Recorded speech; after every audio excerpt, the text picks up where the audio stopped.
Welcome along to the deep dive. This is where we really get stuck into complex subjects. We take all that information you might have, articles, research, notes you've shared, and we try to drill right down, find those essential insights. We're all about getting properly informed, faster, really cutting through the noise to see what truly matters. Exactly. And my role, well, along with our host here, is to be your guide through this material.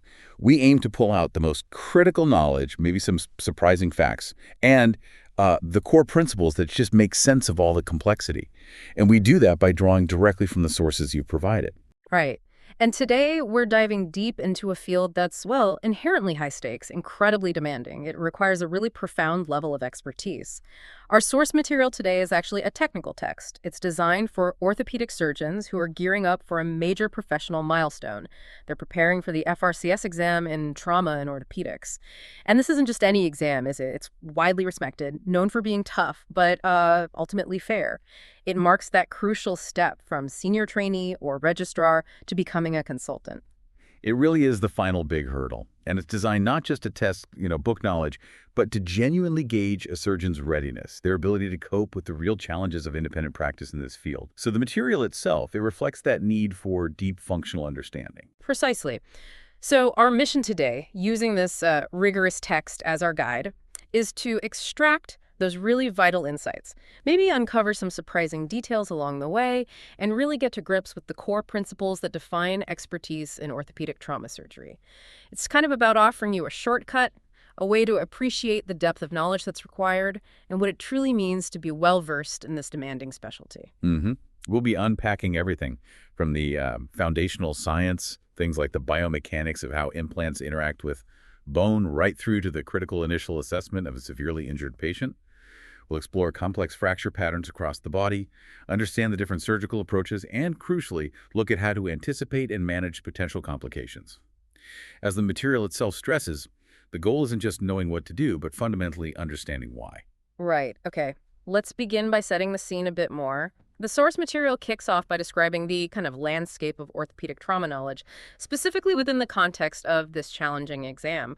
What does the preface actually tell us about this journey? Well, the preface frames the FRCS exam, the trauma and orthopedics one, exactly as you said, a significant journey. It's the defining last hurdle for a registrar. It's acknowledged as being rigorous, tough, but fair, respected within the profession, and it's designed, ultimately, to assess if the candidate is ready to function independently as a consultant. And the sheer breadth of the curriculum must be enormous. But trauma seems to be singled out as particularly, well, pervasive. It is, absolutely. The curriculum is vast. It covers all the orthopedic subspecialties, but the source makes it very clear that trauma isn't just a separate topic you can revise in isolation. It's woven throughout the entire exam structure. So candidates, they can expect trauma-related questions or cases in dedicated trauma vivas, sure, but also popping up in basic sciences, pediatric orthopedics, hand surgery, adult pathology, general clinical case discussions. It's everywhere. Right, so you can't just fence it off and revise trauma separately. It's fully integrated. Is there any kind of estimate of its overall weight in the exam? Yes. The text estimates that trauma topics could realistically account for, well, to a third of all the examination questions. That's quite a stark figure, isn't it? It really underscores how fundamental trauma is to the identity and practice of an orthopedic surgeon. It's not just part of orthopedics. It's a core competency running through the entire field. Wow, a third. Given that, the challenge for candidates must be immense, balancing the day job, family life, and then adding this huge revision load on top. Absolutely. And the source material is quite empathetic about acknowledging that pressure. He talks about the practicalities. Juggling a busy job, family responsibilities, the need for disciplined revision, and also critically the need for essential breaks. The text rather royally notes that social life often takes a back seat and weekday TV becomes a distant memory during that really intensive revision period. That paints a very real picture of the sacrifice involved, but it also suggests just burying yourself in books isn't the whole answer. No, exactly. It's not just about relentless hours of study. The material highlights different approaches. Some people thrive studying in groups, others prefer working alone. That's fine. But it emphatically states there is no substitute for actually practicing the Viva technique out loud and physically demonstrating examination skills. That practical spoken element is absolutely crucial for an oral exam like this. And who should they practice with? Is it just a case of finding other candidates going through the same thing? The source actually gives specific guidance here. It suggests that while practicing with peers is helpful, candidates should really prioritize seeking feedback from experienced consultant and senior registrars, people who have already passed the exam. The rationale is that their feedback is often more valuable because they know precisely what the examiners are looking for. They can provide targeted critique based on those established standards. It's about getting insights from those who've successfully navigated it. That makes complete sense. Like, getting feedback from someone who's actually sat on the other side of the table would be invaluable, wouldn't it? And the book itself, what's its stated purpose within this whole revision landscape? It positions itself quite carefully. It's not trying to be an exhaustive, all-encompassing textbook that would be impossible given the curriculum's breadth. Instead, it aims to provide examples of structured answers to common exam topics. The focus is very much on demonstrating how to structure those responses and how to deliver the salient, most critical points effectively, especially under exam pressure. So it's more a guide to how to articulate the knowledge rather than just a repository of facts. Okay, so it's about building a framework for demonstrating expertise, not just, rote memorization. And tying it back to where we started, this material isn't just about passing an exam, it's intrinsically linked to actual competence, isn't it? Exactly. The preface really reinforces that. The exam, and therefore the knowledge within this source material, is a genuine assessment of a trainee's ability to cope as a new consultant. The knowledge demanded is fundamental to safe, effective, and independent practice in orthopedic trauma. It's a test of foundational clinical competence under pressure. That really brings home the significance. It's a professional benchmark, yes, but it also mirrors the actual demands of the job itself. Right, with that landscape set, let's pivot. Let's look at the absolute foundational principles of managing trauma, assessing severity, the initial steps. This is the really acute, life-saving phase. Yes, in the context of managing multiply injured patients, what we call polytrauma, a systematic, reliable approach is absolutely paramount. The source really emphasizes triage principles, and these are universally aligned with the Advanced Trauma Life Support System, ATLS. That's the internationally recognized standard. And ATLS sets the priorities for that initial management, doesn't it? What are they again? They're sequential, focusing always on the immediate threats to life. So it's airway, always with cervical spine protection assumed. Then breathing and ventilation, followed by circulation, including hemorrhage control. And finally, disability assessment, the neurological status. The source as a crucial and perhaps quite stark principle here.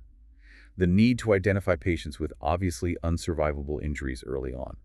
Now, this is necessary in resource-limited situations like a mass casualty event to avoid expending valuable time, equipment, and personnel on cases where survival is unfortunately impossible. It ensures resources are directed towards patients with severe but salvageable injuries. That's a very challenging ethical and practical consideration, but absolutely vital in those specific scenarios. Yeah. The source material also brings up specific points about pediatric patients, which is critical because children aren't just small adults, their physiology is different. It is, very much so. The ATLS section highlights key distinctions. A particularly important one is that hypotension, low blood pressure, is actually a late sign of decompensated shock in children. Unlike adults, where blood pressure might drop earlier, children can often maintain their BP for longer before a sudden catastrophic crash. Therefore, you need to look for earlier signs, like persistent tachycardia, a fast heart rate, and poor skin perfusion. Those are more sensitive indicators of impending circulatory collapse in children. And there's a specific detail about fluid resuscitation rates for children mentioned. Yes, the source explicitly clarifies this, which is important. The initial fluid bolus for resuscitation in children should be isotonic fluid, like normal saline or Hartmann solution, given at 20 millikilograms. It specifically notes that using 50 millikilograms, which might be a figure someone recalls from different protocols or perhaps adult guidelines, is incorrect for the initial resuscitation bolus in pediatric shock. It just highlights the need for really precise knowledge in these high-pressure situations. So, systematic assessment using ATLS, being really alert to those subtle signs of shock in kids, and giving fluids at the correct dose per kilo. Absolutely non-negotiable first steps. Okay, once the immediate life threats are managed, quantifying the overall injury burden often involves using scoring systems. That's correct. The source discusses several injury scoring systems used to grade the severity of multiple injuries. These systems are fundamentally built upon something called the Abbreviated Injury Scale, or AIs. The AIS provides a severity code, usually 1 to 6, for individual injuries to specific body regions like the head, chest, abdomen, extremities, and so on. And the most commonly cited score seems to be the Injury Severity Score, or ISS. How does that work? How is it derived from the AIS? right? The ISS is calculated in a specific way. You look at all the AIS scores for the patient's injuries. You then identify the 3 body regions that have the highest individual AI scores. Then you square each of those 3 highest AI scores and you add those squared values together. The source gives an example.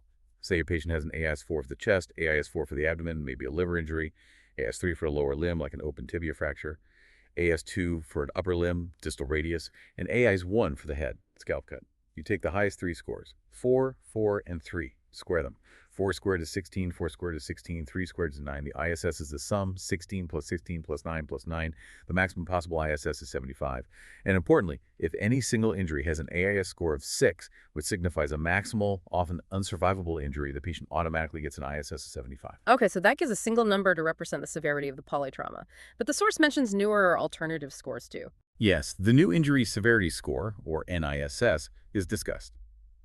The key difference with NISS is that instead of taking the highest score from the 3 most injured body regions, it simply takes the patient's 3 most severe injuries overall, regardless of which body region they're in.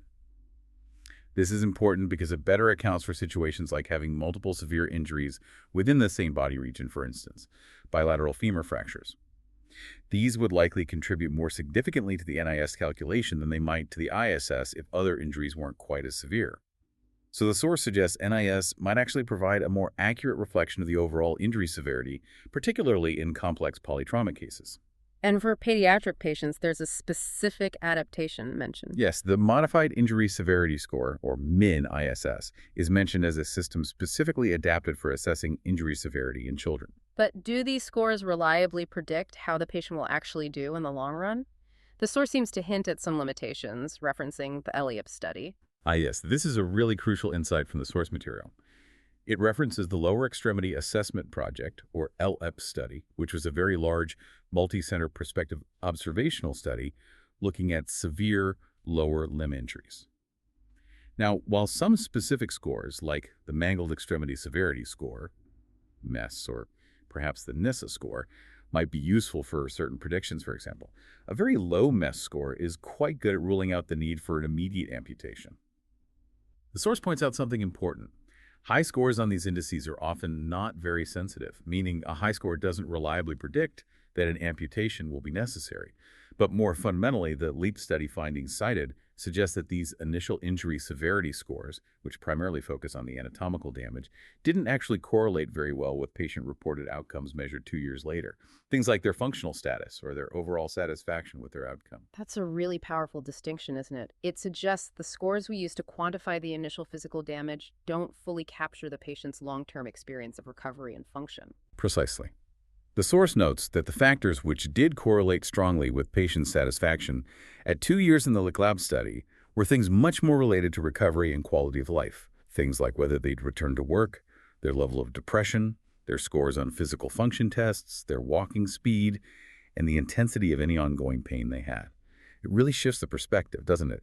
From just the initial damage to the more holistic recovery journey and the patient's lived reality. And that's a vital understanding for future consultants. Managing trauma isn't just about fixing the bone. It's about facilitating functional recovery and mitigating that long-term burden for the patient. That really reframes the whole goal of trauma care in a way. Fascinating. Okay, moving from assessing the whole patient to protecting a critical part, spinal clearance in trauma. The source dedicates a fair bit of space to this. Yes. And the absolute foundational premise here is stated unequivocally. In any patient presenting after significant blunt trauma, regardless of how they look or what they complain of, initially, you must assume there is an unstable spinal injury until it has been definitively ruled out.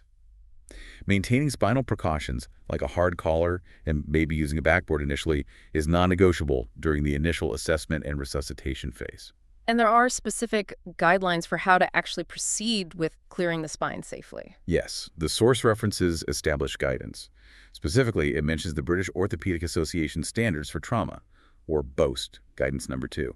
This BOAST guideline outlines the recommended systematic approach to spinal clearance in the trauma setting. What does that systematic approach involve in terms of imaging? What scans are needed? Right, for the cervical spine and the neck, the gold standard for radiological clearance is getting a thin slice helical CT scan, typically 2-3 millimeter slices.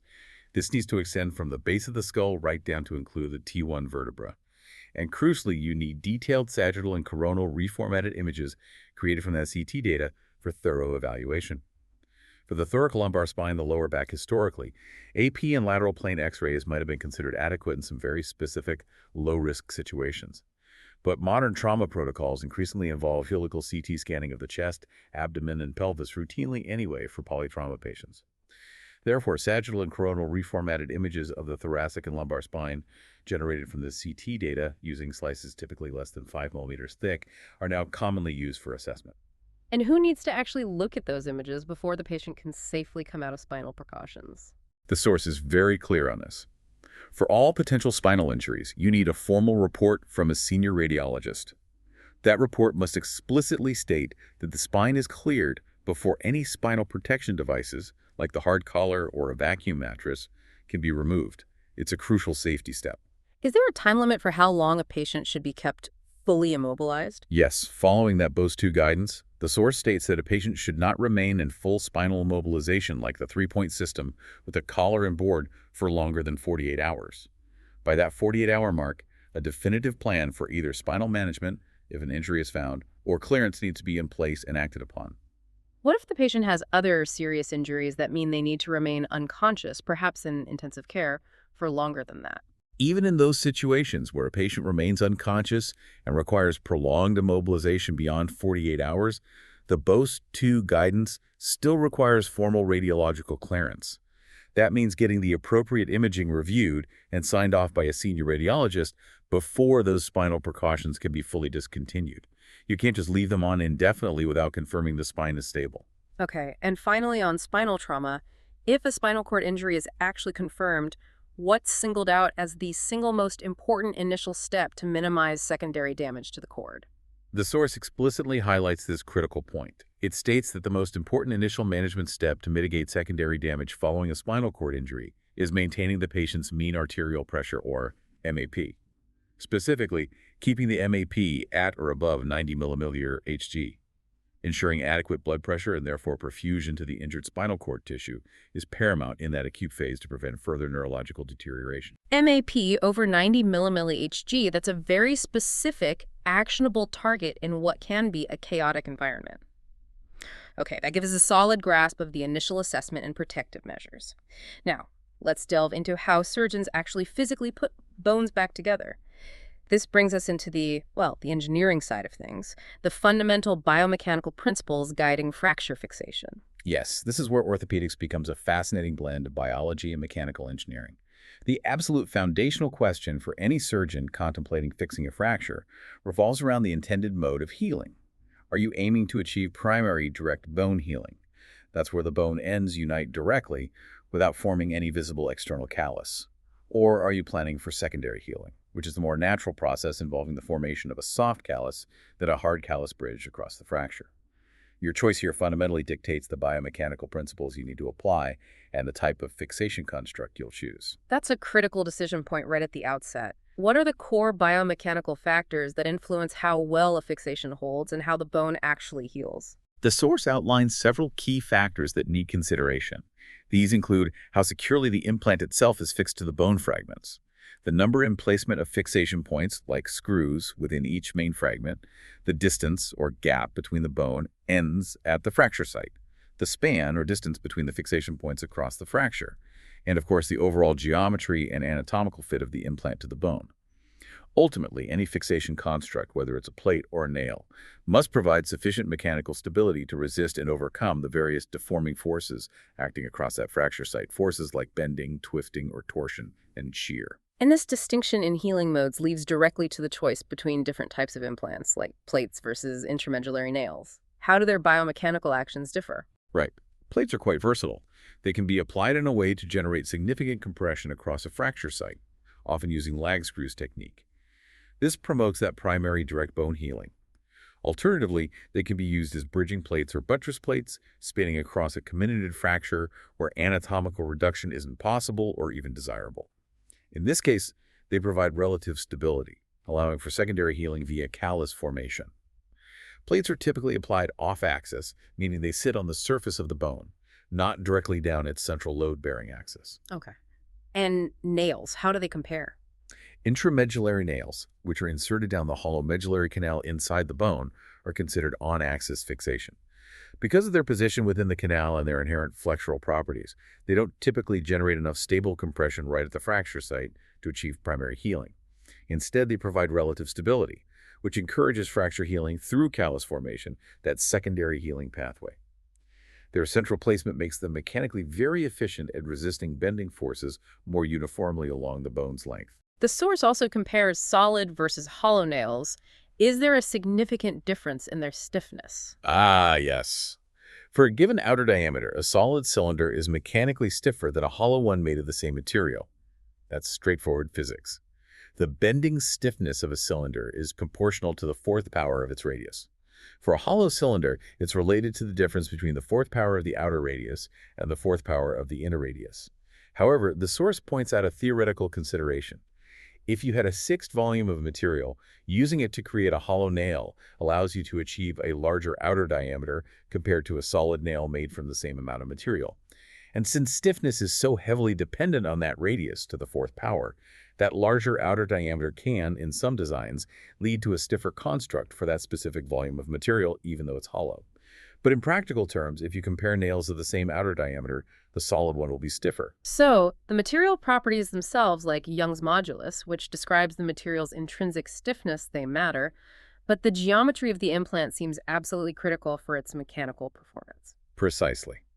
Geometric stiffness, which is the resistance to bending based purely on the shape and dimensions of the implant, is calculated using something called the second moment of area. The source provides a really clear example using a simple rectangular plate.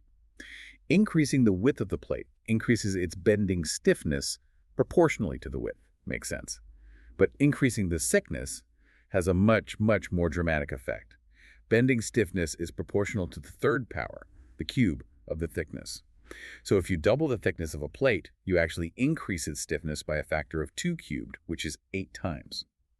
This explains why relatively small increases in implant thickness can lead to massive increases in the rigidity of the construct. That's a huge return on just a small change in dimension. And how the plate is actually applied onto the bone also impacts the overall rigidity, doesn't it? Yes, the plate's position relative to the bone's natural loading axis is important. If a bone is subjected to bending, it will have a tension side, where the bone surface is being pulled apart, and a compression side, where it's being pushed together. Ideally, a plate functions best as a tension band when it's placed on the tension side of the bone. This effectively converts the distracting tensile forces into beneficial compression across the fracture site, enhancing stability. If, for anatomical reasons, the plate has to be applied on the compression side, the example given is the volar palm aspect of the radial shaft, which is typically under compression during loading to Waller. The source recommends slightly pre-bending the plate before application. This preloading helps to counteract and minimize the tendency for the fracture to gap open on the opposite tension side during loading, which improves the overall stability of the construct. This leads us nicely into comparing conventional plates with the more modern locking plates. How do these fundamentally differ in the way they engage with the bone? This came up in Viva 4, didn't it? Yes, this distinction is a really key concept, and it's highlighted in Viva 4 in the source material. Conventional plates rely entirely on generating compression between the plate and the bone surface. This compression is achieved by the screws physically pulling the plate down tightly onto the bone. The stability of the whole construct then depends on the friction generated between the underside of the plate and the bone's outer layer, the periosteum, combined with the strength of the screws resisting pull-out from the bone itself. So it requires excellent plate-to-bone contact and good quality bone for the screws to get a solid grip. Right. And locking plates work differently then. Yes, completely different principle. Locking plates function as a fixed-angle construct. The screws don't just pass through the plate and pull it onto the bone. Their heads actually have threads that engage directly into threaded holes in the plate itself. They lock together. This creates a single, rigid, integrated unit, the plate, and screws function together as one fixed-angle device. Crucially, the stability of a locking plate construct is largely independent of that plate-to-bone friction. The plate doesn't need to be compressed hard against the periosteum to be stable. In this system, the locking screws primarily resist bending and shear forces together with the plate, acting more like small angled struts. The source also notes that locking screws often have a relatively larger core diameter compared to conventional screws of the same outer thread diameter. This larger core significantly increases their bending stiffness. Remember, stiffness is related to radius to the fourth power, which is essential for their function within the fixed angle construct, as their main role is resisting bending and cantilever forces, not just axial pullout. What are the main advantages cited for using locking plates? Why choose them? The principal advantage highlighted, particularly in the source, is their potential to provide significantly improved construct stability, especially in situations where bone quality is poor. Think osteoporotic bone. In osteoporotic bone, conventional screws are much more prone to loosening or pulling out, which can lead to early fixation failure. Locking screws, because they lock into the plate rather than relying solely on purchase in weak bone, resist this pullout much more effectively, creating a more secure anchor even when the bone itself isn't very strong. But they aren't a perfect solution, are they? They come with their own set of potential complications, particularly highlighted for volar locking plates used for distal radius fractures. That's a very important point that's emphasized quite strongly in the source. Despite their biomechanical advantages, volar locking plates for distal radius fractures near the wrist, have been associated with a significant complication rate. The source quotes figures ranging from 4% up to as high as 30% in published literature.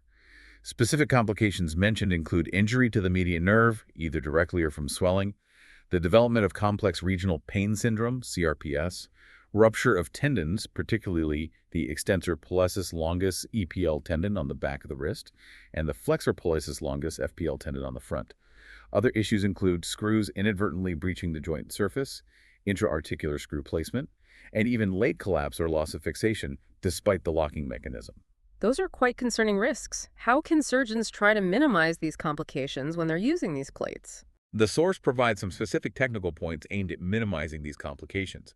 To reduce the risk of EPL rupture, for example, it's absolutely crucial to avoid breaching the dorsal cortex, the back surface, of the radius when drilling for the distal screws. Using smooth pegs instead of longer, threaded screws distally might also help, as prominent screw threads can irritate or rupture the tendon. Taking an intraoperative axial view radiograph is considered vital to accurately check the length of those distal screws and ensure they haven't penetrated the dorsal cortex or gone into the joint. For FPO rupture, this is often linked to incorrect plate positioning. The plate shouldn't be placed too far radially towards the thumb side or too far volarly towards the palm side, where it might extend beyond the so-called watershed line, an area where the blood supply to the tendon sheath is more precarious and plate prominence can cause chronic irritation and eventual rupture. Correct. Anatomical plate positioning is paramount. Okay, that's very practical advice. The source also includes a discussion of stress strain graphs, usually found in the basic science sections. What fundamental mechanical properties do these graphs reveal about materials? Right. Stress strain graphs are basically graphical representations that describe how a material behaves when you load it along a single axis. Typically, they show stress, which is force per unit area, plotted on the vertical y-axis, against strain, which is the relative deformation or change in length, on the horizontal x-axis.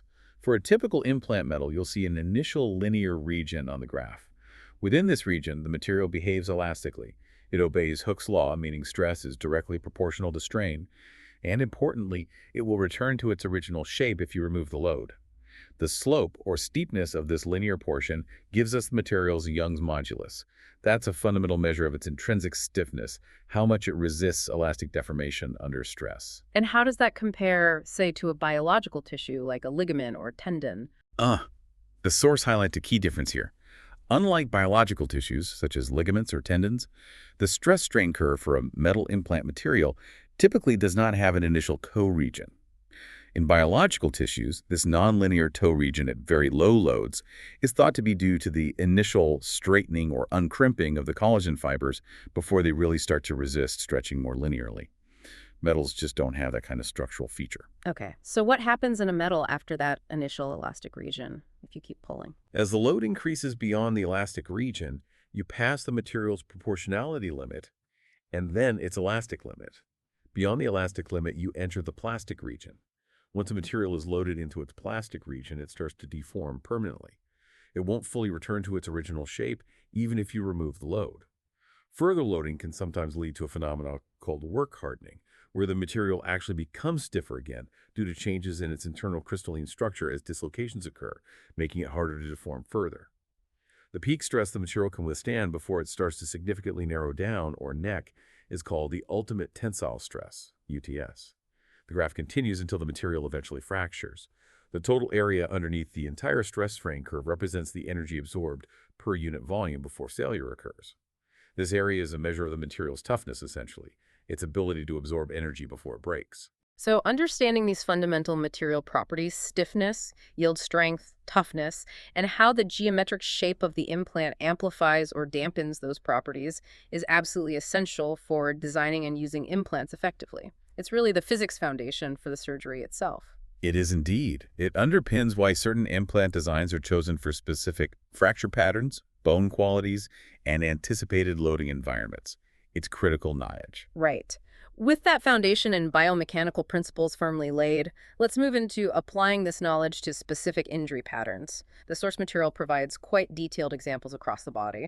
Let's start with the lower limb, which is obviously a frequent site of significant trauma. Yes, a very common and important lower limb injury, particularly in older patients but also significant in younger ones, is the intracapsular fracture of the femoral neck, commonly known as a hip fracture, specifically within the joint capsule. And a major concern here, especially for younger active patients who are after certain treatments, is the risk of a vascular necrosis, or AVN, of the femoral head, the bone dying due to lack of blood supply. What's the critical anatomy regarding the blood supply to the femoral head that surgeons need to know? Understanding this blood supply is absolutely paramount, yes. The source identifies the three main potential contributors. You have the medial femoral circumflex artery, MFCA, the lateral femoral circumflex artery, LFCA, and the artery within the ligamentum teres, which comes from the obturator artery. Now, the obturator artery supply via the ligamentum teres provides only a very minor contribution in most adults, so it's not the main player. The most significant blood supply, the dominant one, comes from the lateral epiphyseal artery, and this artery is actually a terminal branch of the ascending branch of the medial femoral circumflex artery, the MFCA. This crucial vessel courses along the posterior-superior aspect of the femoral neck, making it vulnerable and displaced fractures. The lateral femoral circumflex artery, the LFCA, also contributes via its ascending branch, the inferior metaphyseal artery, supplying the inferior anterior aspect of the head and neck, but it's generally considered less critical than the MFCA supply. So the medial femoral circumflex artery, despite its name suggesting medial, is actually the key player providing the main supply via that lateral epiphyseal branch. Interesting. What factors, according to the source, are associated with a higher risk of developing AVN after surgical fixation of these intracapsular hip fractures? The source references findings, particularly highlighting a study by Lu Zhu and Parker. These findings indicate that factors associated with an increased incidence of AVN after internal fixation include younger patient age, female sex, and crucially, the degree of displacement of the fracture at the time of injury. More displaced fractures have a higher AVN risk. What is particularly interesting and perhaps slightly counterintuitive based on older beliefs is that this specific study found no significant association between the incidence of AVN and the time elapsed from the injury to the surgical fixation. That is a surprising nugget, isn't it? The initial fracture displacement and patient factors seem more critical for AVN risk than exactly how quickly the fracture is fixed, at least based on that particular evidence. Given that, how would the management approach differ for, say, a young, active patient who sustains a displaced intracapsular fracture? Right, for a young active patient, preserving their own femoral head is the absolute priority, if at all possible. Therefore, the primary treatment goal is achieving an anatomical reduction of the fracture, putting the pieces back exactly where they belong. And this reduction must then be stabilized with rigid and stable internal fixation to maximize the chances of the bone healing union and minimize the risk of AVN. Anatomical reduction is critical. Avoiding any residual varus malreduction where the femoral neck angle is decreased, putting high stress on the fixation is paramount. Achieving that perfect anatomical reduction might necessitate an open reduction approach, perhaps using the Smith-Peterson or Watson-Jones surgical approaches to allow the surgeon to directly visualize and manipulate the fracture fragments.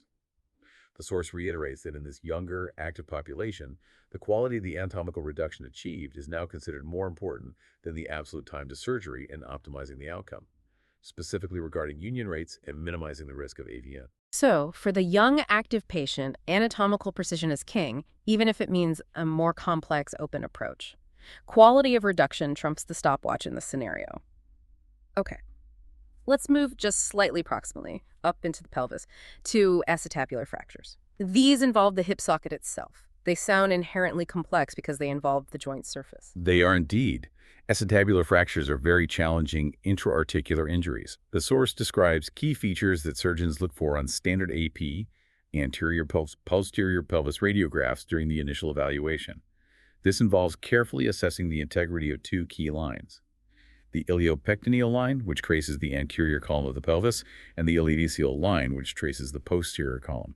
Looking for something called the spur sign on the specific obturator oblique view is also mentioned as being indicative of anterior column involvement. And there are specific angled X-ray views used routinely for these. Yes, the source references the classic Judith views.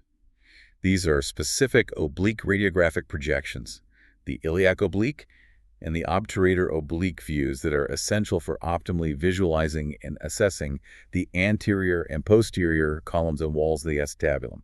They really help delineate the complex fracture patterns. How are these fractures typically classified? Is there a standard system? Yes, the most widely used classification system mentioned in the source is the Laternal classification. This system, originally developed by Emil Laternal based on plain radiographs, divides acetabular fractures into 10 patterns: 5 simple patterns involving a single column or wall, and 5 associated patterns involving combinations of columns or walls. While it was originally based on X-rays, it's now commonly applied and interpreted with the aid of CT scans, which provide much greater detail about the fracture configuration and any joint involvement. What are the significant potential complications associated with these severe injuries and their often complex surgical management? Acetabular fractures and their treatment carry a significant burden of potential complications. The source highlights a high risk of nerve damage, particularly injury to the sciatic nerve, which runs very close to the posterior aspect of the acetabulum and is especially vulnerable in posterior fracture patterns, or if the hip dislocates posteriorly. Deep vein thrombosis (DVT) is also a high risk, particularly noted with posterior surgical approaches due to patient positioning and the extensive muscle dissection often required. Heterotopic ossification, the formation of abnormal bone in the soft tissues around the hip joint after surgery, is another known complication, again with a higher risk associated with posterior approaches. Post-traumatic arthrosis, or degenerative joint disease developing years after the injury, is a major long-term concern, especially if there is significant residual displacement of the joint surface or damage to the articular cartilage at the time of injury. And, similar to femoral neck fractures, a vascular necrosis, AVN, of the femoral head itself is a risk, particularly if the hip was dislocated during the initial trauma or if the surgical exposure compromises its delicate blood supply. That's a pretty daunting list of potential issues. Are there factors that can help predict the long-term outcome, particularly the likelihood of developing that post-traumatic arthritis? Yes, the source notes that outcomes for acetabular fractures, especially the risk of long-term joint degeneration, are influenced by a combination of factors. Some are unfortunately uncontrollable, inherent to the injury itself or the patient. Things like the specific fracture type. Some are just inherently worse than others. Whether the hip was dislocated, the amount of damage to the femoral head cartilage sustained at impact, any other associated injuries the patient has, the patient's age, and their general health or comorbidities. However, other factors are significantly influenced by the surgeon's management. These include the timing of surgical intervention, the choice of surgical approach, and critically the source emphasizes this as most important, the quality of the fracture reduction achieved during surgery. The source actually cites data suggesting that with appropriate patient selection and correctly performed open reduction and internal fixation, or AHF, of displaced fractures, achieving an anatomical reduction, it's possible to achieve approximately 80% survivorship of the patient's native hip joint out to 20 years post-injury. So yet again, that message comes through loud and clear. Achieving an accurate anatomical reduction of the joint surface is absolutely paramount for long-term success in these complex articular fractures. It really matters. What are the common surgical approaches mentioned that surgeons use to actually get in and fix these acetabular fractures? The source lists the frequently used approaches, the choice often depending on the specific fracture pattern and which columns or walls are primarily involved. These include the Kofer-Langenbach approach, which is primarily used for accessing the posterior column and posterior wall. The ilioinguinal approach, which is an anterior approach providing good access to the anterior column and pelvic brim, and involves dissecting through 3 distinct surgical windows. The Stappa approach, another anterior approach, sometimes considered less extensive than the ilioinguinal, often used for fractures involving the quadrilateral plate, and can be combined with the outer window of the ilioinguinal approach if needed. And finally, The extended iliofemoral approach, which is a much larger extensile approach, providing very wide access to both anterior and posterior structures. But it's associated with significantly higher morbidity and is used less commonly now. Moving down the leg now, the source also addresses paraprosthetic fractures, specifically fractures occurring around total knee replacements, TKR. Right, fractures happening around an existing artificial joint. There's a specific classification system for these too, isn't there? The Lewis and Rohrbeck classification. Yes, that's correct. Lewis and Rohrbeck classify periprosthetic fractures of the distal femur occurring around a TKR. The source provides an example to help clarify the classification. A displaced periprosthetic fracture occurring around a distal femur component that is still well fixed and the prosthesis itself is well functioning is classified as a type 2 fracture according to this system. For context, type I fractures are undisplaced fractures around a stable prosthesis, and type 3 fractures occur around a prosthesis that is already loose or causing symptoms before the fracture. Okay, and how are these different types typically managed? Does it depend heavily on that classification? Management options depend critically on that classification, yes, specifically on whether the existing prosthesis is stable and well-functioning, types 1 and 2, or loose, type 3. For type 2, fractures displaced, but around a stable, implant management typically involves surgical fixation of the fracture itself, often using specialized plates designed for periprosthetic fractures that can accommodate the existing implant. However, if the prosthesis is loose, type 3, or if the fracture pattern is extremely complex and fixation seems unlikely to succeed, the management often involves revising the arthroplasty component. This could mean performing essentially a primary joint replacement procedure again, perhaps using a more constrained type of knee replacement like a constrained condylar knee, CCK, or even a rotating hinge knee, or sometimes a distal femoral replacement prosthesis, rather than just trying to fix the bone around the old loose implant. The source stresses that these are complex cases, often requiring specialist orthopedic expertise in arthroplasty and revision surgery. And what about those even more complex scenarios mentioned, like a fracture occurring in the femur between both an existing hip prosthesis and an existing knee prosthesis in the same leg? That sounds like a nightmare. They are highlighted as extremely difficult cases to manage, yes. These are typically referred to regional specialist centers due to their complexity and the often very poor quality of the remaining bone stock between the two implants. If the hip stem is well fixed and stable, the general principle is usually to leave it undisturbed if possible. Fixing the fracture segment between the two stable prostheses is surgically very demanding. Standard plating techniques can be difficult or impossible if the existing knee stem fills the distal femoral canal. Fixation in these cases might need to rely heavily on techniques like using cables wrapped around the bone, cerclage wires or cables, proximally, perhaps combined with a long plate if feasible. These are definitely high morbidity injuries with challenging outcomes. Shifting focus slightly back to native anatomy around the knee, the source discusses tibiofemoral knee dislocations, true knee dislocations. The primary immediate concern with any knee dislocation is always damage to a major blood vessel, isn't it? Absolutely. That's the overriding concern. With a tibiofemoral dislocation, there's a very high risk of injury to the popliteal artery. This artery runs immediately posterior to the knee joint capsule and is highly susceptible to being stretched, torn, or occluded when the tibia displaces significantly relative to the femur during the dislocation event. Vascular injury is a limb-threatening emergency. Has the standard approach to assessing for that vascular injury changed over time? Do we still image everyone? Yes, the source notes a definite shift in practice. Historically, routine arteriography, formal X-ray imaging of the arteries using contrast dye was often performed in almost every case of knee dislocation. However, the current trend, supported by evidence cited in the source, is towards a more selective approach. This selective strategy is based primarily on the findings from the distal vascular examination of the limb. If there are any clear abnormalities detected like absent pulses, poor capillary refill, coolness, pallor, then further urgent imaging, such as a CT angiogram or potentially a formal arteriogram, is definitely warranted. The rationale behind this shift, based on studies referenced, is that some minor injuries to the artery, like non-flow limiting intimal tears, small flaps inside the artery wall, can occur with dislocation, but often rarely progress to complete occlusion if distal flow is initially good. So what if a patient presents after a knee dislocation? It's been reduced, but maybe they have a weak pulse distally, yet the foot itself still seems reasonably well perfused. How is that situation managed? In that specific scenario where pulses might be diminished or difficult to palpate, but the clinical signs suggest the foot is still adequately perfused, warm, pink, good capillary refill, The source recommends regular close monitoring using the ankle brachial index, ABI. The ABI is a simple, non-invasive test comparing the systolic blood pressure measured at the ankle to the systolic pressure measured in the arm. An ABI consistently greater than 0.9 is suggested as a generally reliable indicator that there isn't a significant flow-limiting occlusion in the main artery supplying the foot. However, even with a reassuring ABI, close clinical monitoring and a very low threshold for further investigation like CT angiography are absolutely essential if the clinical picture changes or if there's any ongoing concern about perfusion. Knee dislocations often involve catastrophic damage to multiple ligaments, sometimes described almost as a full house of tears. When is the right time to actually repair or reconstruct all those damaged ligaments? The source provides some guidance on the timing and priorities for managing these severe multi-ligament knee injuries following dislocation.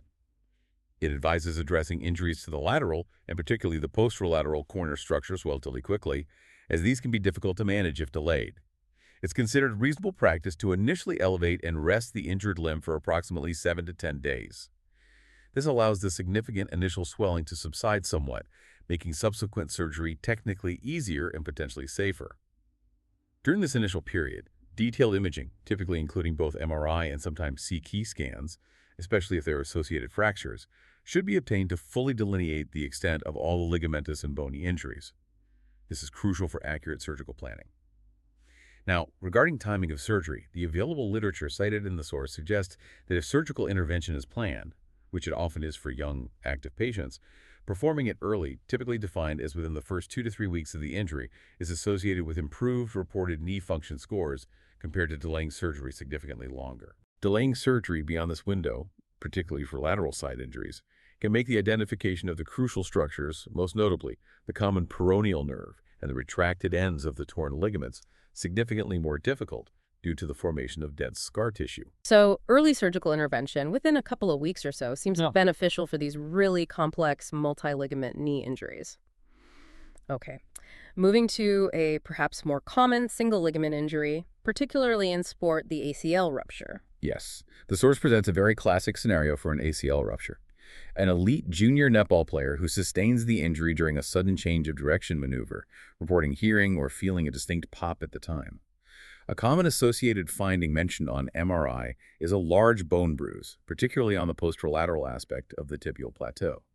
This bruising pattern is highly consistent with the mechanism where the lateral femoral condyle momentarily subluxes or dislocates posteriorly on the tibia during the twisting injury.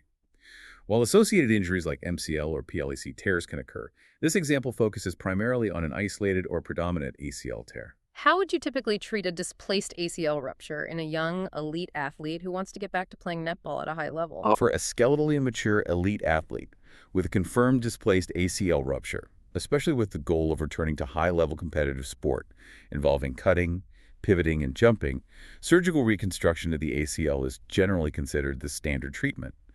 Non-operative management, relying solely on rehabilitation, is usually not suitable for this specific population if they wish to resume their previous level of participation in such demanding sports due to the high risk of recurrent instability episodes. And the timing of that surgery, should it be done acutely, straight away, or is it better to wait? As with the multi-ligament injuries, the decision between acute reconstruction, perhaps within the first couple of weeks, and delayed reconstruction, typically waiting 2-3 weeks or longer once the initial swelling is settled and the knee has regained a good range of motion, depends on several factors.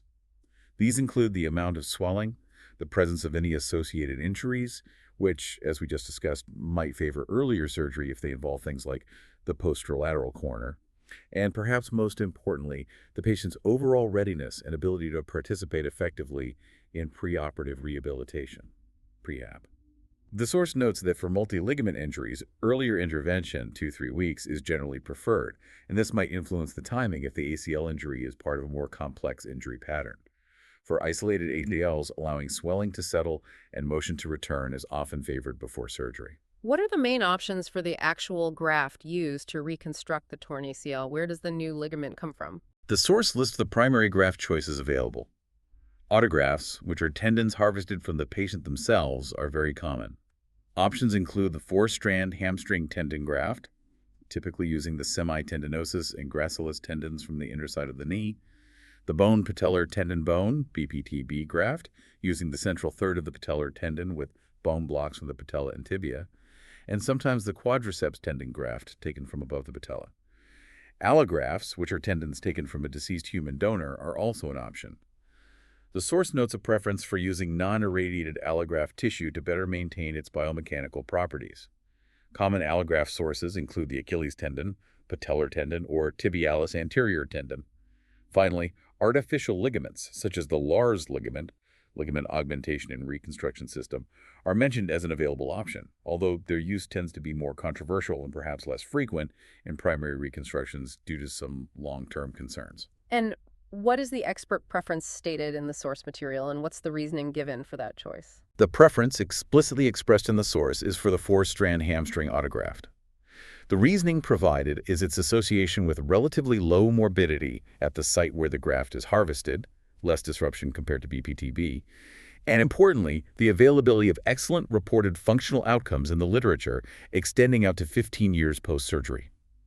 While the bone patellar tendon bone graft is acknowledged as a reliable option with good long-term results, specific concerns are noted regarding the potential for associated anterior knee pain and discomfort with kneeling after harvesting the BPTB graft. Artificial ligaments like Lars are mentioned with a degree of caution, with the source citing serious concerns about the long-term effects on the joint, suggesting less confidence in this option compared to autograft. So a clear preference stated there for hamstring autograft in this context. What are the basic steps involved in actually performing the ACL reconstruction surgery, briefly? The source briefly outlines the standard surgical technique. Essentially, it involves creating bone tunnels in both the tibia and the femur. These tunnels are drilled using specific guides to try and replicate the anatomical attachment points, footprints, of the original native ACL as closely as possible. The chosen graft, for example, the prepared hamstring tendons, is then carefully passed through these tunnels, spanning the knee joint. Finally, the graft is securely fixed or tensioned in place within the tunnels using various fixation devices to provide initial stability while the graft biologically incorporates. And those fixation methods, are they standardized or are there different options? The source mentions that various fixation options exist to secure the graft ends within the bone tunnels. Examples might include interference screws, suspensory fixation devices like buttons, staples, or crosspins. However, the provided text doesn't delve into the specific details or the relative merits and drawbacks of each different fixation technique. It just acknowledges that options exist. After the surgery itself, what does the recovery and the pathway back to sport typically look like for someone like that elite netball player? A crucial component, arguably just as important as the surgery itself, is a highly structured progressive rehabilitation program. The source emphasizes that return to sport, particularly for elite athletes involved in high-risk activities, is typically not recommended based solely on a fixed time point, like 6 months or 9 months. Instead, readiness to return should be based on the athlete successfully meeting specific functional criteria, demonstrating adequate strength, agility, neuromuscular control, and also demonstrating psychological readiness and confidence in the knee. This whole process, from surgery to being fully cleared for unrestricted sport, usually takes a minimum of 9 to 12 months, sometimes longer. This reflects the time needed for the biological process of graft healing and remodeling, ligamentization, as well as regaining full physical capacity and confidence. Moving now to pediatric-specific knee injuries, the source discusses tibial eminence avulsion fractures. These are effectively the pediatric equivalent of an ACL tear, where the ligament pulls off a piece of bone from its attachment in the tibia instead of tearing mid-substance. How might this typically present in a child, and what are you looking for on the initial imaging, the x-rays? The source describes a typical presentation. Perhaps an 11-year-old child who falls off their bike, experiences significant knee pain, and develops a large hemarthrosis, which is blood accumulating within the knee joint, causing significant swelling. Interestingly, despite the significant injury, there might not be obvious bony tenderness directly over the fracture site.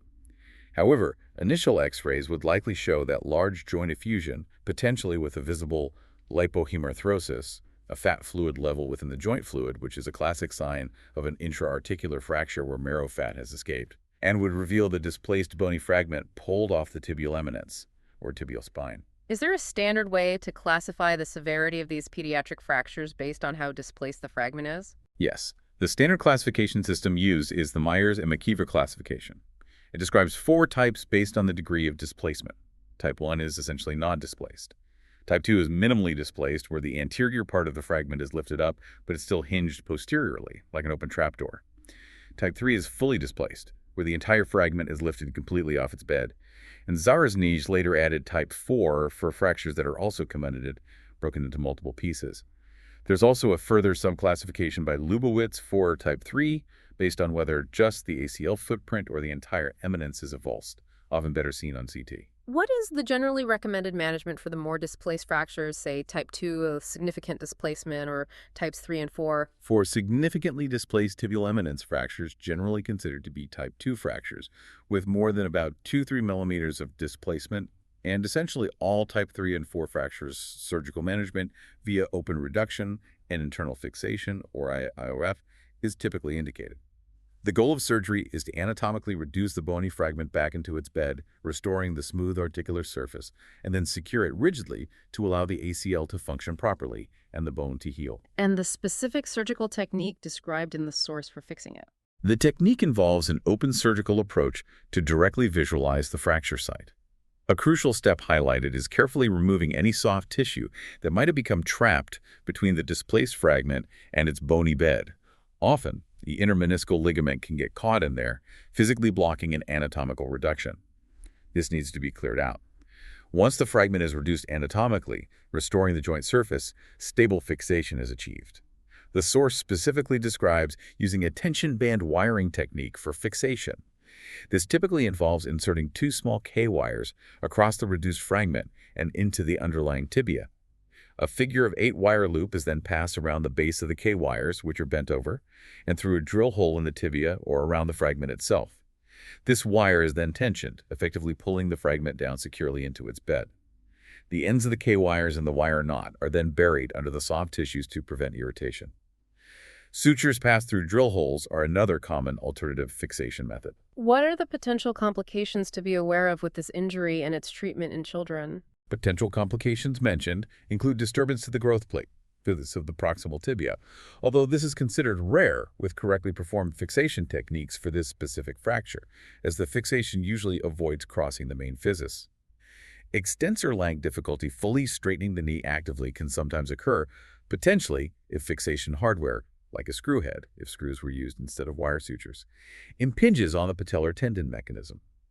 An ongoing knee instability can result if the reduction of the fragment wasn't truly anatomical, leaving slack in the ACL, or if the ACL itself sustained damage beyond just the bony avulsion. Staying around the knee but shifting back to adults, let's look at tibial plateau fractures. These are fractures involving the top, weight-bearing surface of the tibia bone. The source describes a complex bicondylar fracture scenario.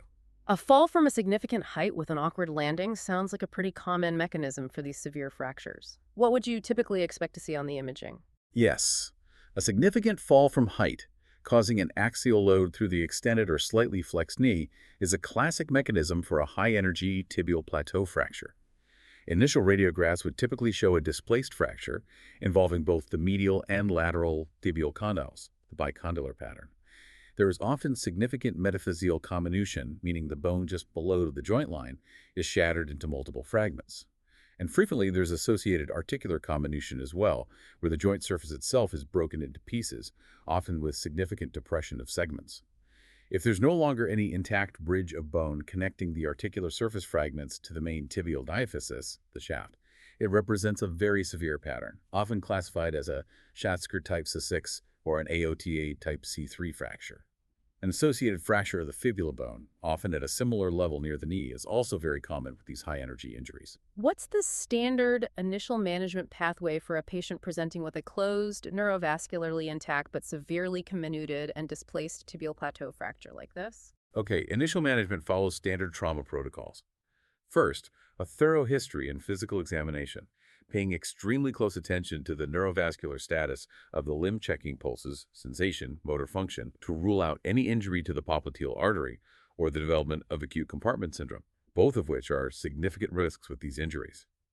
If the injury is confirmed to be closed, the neurovascular status is intact, and the patient is medically stable enough. The initial management involves applying a temporary posterior back slab splint for comfort and relative stability, providing adequate pain relief, analgesia, and admitting the patient to the hospital. The absolute essential next step is obtaining a CT scan of the injured knee. The CT is critical, absolutely critical, to fully delineate the complex fracture pattern. precisely determine the degree and location of any articular depression, assess the extent of comminution, and meticulously plan the surgical approach and the placement of implants, particularly the trajectories of screws needed to support the joint surface and avoid penetrating the joint. Once the CT is done and reviewed, the patient is then appropriately marked, consented for surgery, and prepared for the operating theater. And the definitive treatment principle for these clearly unstable displaced fractures, what's the main goal? Open reduction and internal fixation, or IF, is the definitive treatment for the vast majority of these displaced, unstable tibial plateau fractures. The guiding principle, just as we discussed with acetabular fractures, is achieving an anatomical reduction of the articular surface. Restoring that smooth, congruent, weight-bearing surface of the tibial plateau is considered absolutely key for optimizing long-term functional outcomes and minimizing the risk of developing post-traumatic osteoarthritis later on. What are the typical short and long-term outcomes expected after these injuries, and how heavily does that quality of reduction influence things? In the short term, if a significantly displaced fracture isn't adequately reduced and stabilized surgically, there's a very high risk of losing whatever position was achieved initially, leading to malunion, healing in a bad position, or significant residual articular step-off or incongruity. Long-term outcomes are highly dependent on the accuracy of that initial surgical reduction. The source notes that with truly anatomical reductions, these fractures can actually have a relatively low rate of subsequent osteoarthritis, cited as potentially less than 10% in some studies, and can yield good functional outcomes for the patient. Conversely, any residual articular step-off, more than 1-2 millimeter, significant misalignment of the knee joint, or persistent instability significantly increases the risk of long-term pain, stiffness, and degenerative arthritis. So getting it right first time is crucial. Moving distally again down towards the ankle, the source covers pylon fractures. These are also complex high-energy fractures, but they involve the distal end of the tibia, specifically the articular surface forming the roof of the ankle joint, the tibial plafond. How do these typically appear on the initial radiographs? What are the hallmarks? Radiographs of a pylon fracture usually show a highly complex intra-articular fracture pattern involving the distal tibia, often extending significantly up into the metaphysis, the wider part of the bone above the joint. There is often severe comminution. The bone is typically shattered into multiple fragments. A common finding is proximal migration of the talus, the main ankle bone, indicating that the tibial articular surface has been driven upwards by the force of the impact. While the example described in the source might be closed, meaning no obvious air visible on the X-ray suggesting an open wound, these injuries are almost always associated with extensive soft tissue damage and severe swelling around the ankle due to the high energy typically involved. The diagnosis is clearly a pylon fracture. How is a closed pylon fracture, which is neurovascularly intact but has that significant soft tissue swelling, managed initially? Is it straight to definitive surgery? No, definitely not straight to definitive surgery in most cases with severe swelling.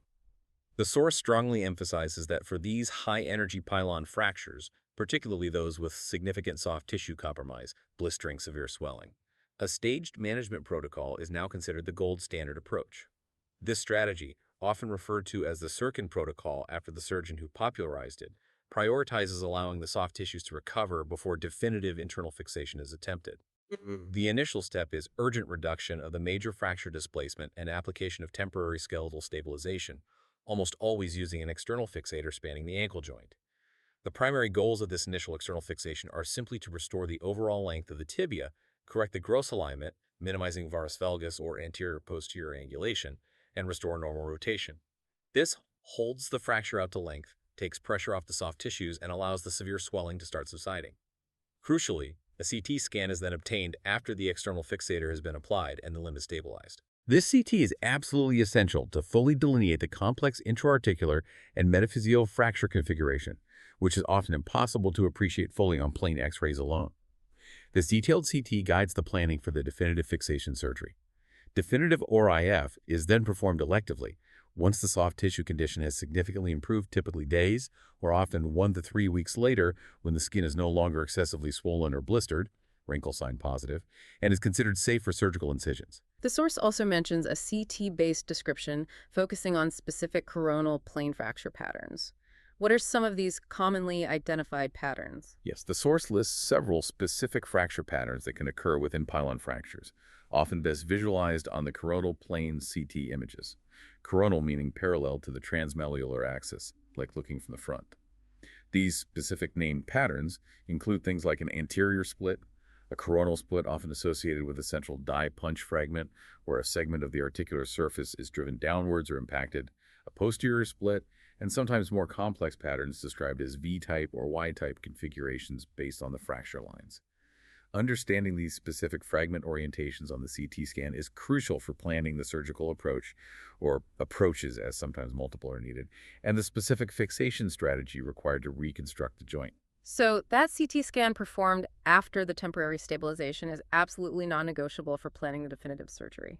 Absolutely. The source is very clear. The CT scan obtained after temporary external fixation has restored length, and alignment is essential for definitive surgical planning in almost all complex pylon fractures. You simply cannot plan the definitive surgery adequately without it.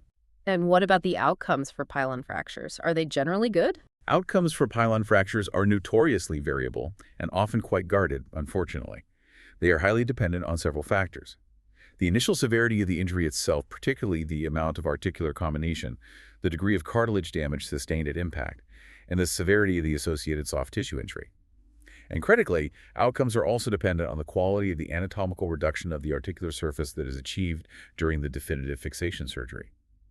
Even with the best possible surgical care, these remain very challenging injuries, with a significant risk of long-term complications such as pain, stiffness, and the development of post-traumatic ankle arthritis. Functional outcomes are often compromised compared to pre-injury levels. Moving slightly less complexly, perhaps, ankle fractures are also covered in depth in the source, starting with the Lodge-Hansen classification system, which is based on the mechanism of injury. What are the key components of the Lodge-Hansen system? How does it work? The system classifies ankle fractures based on two main factors: the position of the foot at the moment of injury, either supination, meaning foot rolled inwards, or pronation, foot rolled outwards, and the direction of the deforming force applied to the foot relative to the leg, either adduction, pushing inwards, external rotation, twisting outwards, or abduction, pushing outwards. Pronation dorsiflexion is also sometimes included for very high talar dome injuries. The different combinations of these factors result in predictable sequences of injury to specific ligaments and bones around the ankle, leading to distinct fracture patterns. And is there one particular mechanism within that system that is responsible for the majority of common ankle fracture types? According to the Q&A section in the source material related to ankle fractures, the supination external rotation (SER) mechanism is cited as accounting for the vast majority of all ankle fracture types encountered in clinical practice. Okay, the source gives a few examples to test understanding of applying this classification. First one. A radiograph shows a low fracture of the fibula and a fracture of the medial malleolus. A CP confirms the fibula fracture is transverse, straight across, and the medial malleolus fracture is vertical, a shearing type. There's also a small depressed area on the articular surface of the medial plafond, the roof of the ankle joint. What mechanism is likely here? Right, that specific combination, a low transverse fibula fracture coupled with a vertical shearing fracture of the medial malleolus, especially if there's associated impaction or depression of the medial plafond, is highly characteristic of a supination adduction SA mechanism. The typical SA injury sequence starts with either rupture of the lateral collateral ligaments, specifically the anterior talofibular ligament, ATFL, or a transverse fracture of the lateral malleolus, stage 1. This is followed by a vertical fracture of the medial malleolus, or less commonly, rupture of the deep deltoid ligament medially, stage 2. This example fits the SA pattern perfectly. Okay, second example. A 28-year-old twists their ankle badly, maybe dancing in a nightclub. It's an isolated lower limb injury. The radiographs show a low fibula fracture, but this time it's described as spiral, running obliquely from anterior inferior up to posterior superior. There's also an associated fracture of the medial malleolus. What mechanism does that suggest? A spiral fracture of the distal fibula, particularly one with that specific orientation, anterior inferior to posterior superior, strongly indicates an external rotation force being applied to the talus within the mortise relative to the fixed tibia. When this is combined with an injury to the medial side, in this case a medial malleolus fracture, it points very strongly towards a supination external rotation, SR mechanism. The typical sequence for an SR injury is stage 1, rupture of the anterior inferior tibiofibular ligament, AITFL, or an avulsion fracture where it attaches. Stage 2, the spiral fracture of the distal fibula. Stage 3, rupture of the posterior inferior tibiofibular ligament, PIT, EFL, or a fracture of the posterior malleolus. And finally, stage 4, failure of the medial structures, which can be either rupture of the deep deltoid ligament or, as in this case, a fracture of the medial malleolus. So this pattern sounds very much like a SIR type 4 injury. Right. Third example, a patient presents with a Weber type C fibular injury. That means the fibula fracture is above the level of the ankle syndesmosis and is associated with rupture of the deltoid ligament medially and rupture of the syndesmotic ligaments holding the tibia and fibula together. This is sometimes called a Maisonneuve fracture pattern. What's the Lodge-Hansen mechanism and how would you initially manage it? Okay, a Weber type C fibula fracture, by definition occurring above the level of the syndesmosis, combined with medial-sided injury, deltoid rupture, and disruption of the syndesmosis itself, represents a highly unstable ankle injury pattern. This complete instability pattern corresponds to a Lodge-Hansen pronation external rotation PR mechanism.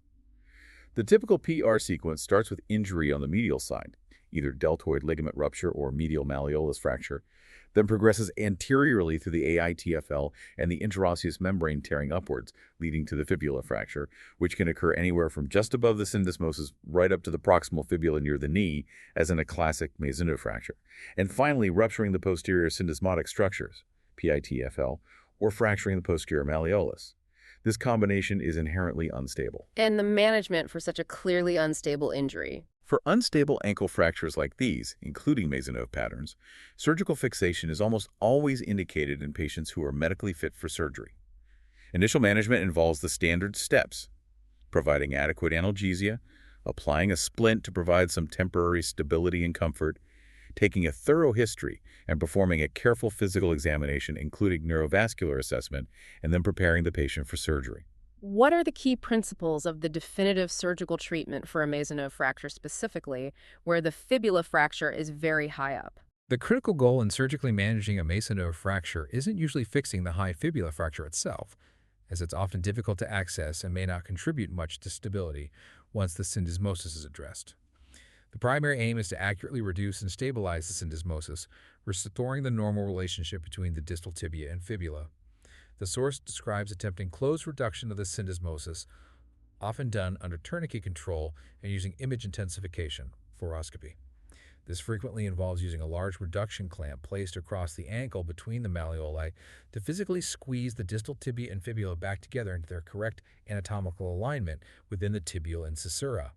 It interestingly notes that the exact position of the foot during this reduction, for example, maximal dorsiflexion versus neutral, is now considered less important than previously thought based on recent evidence.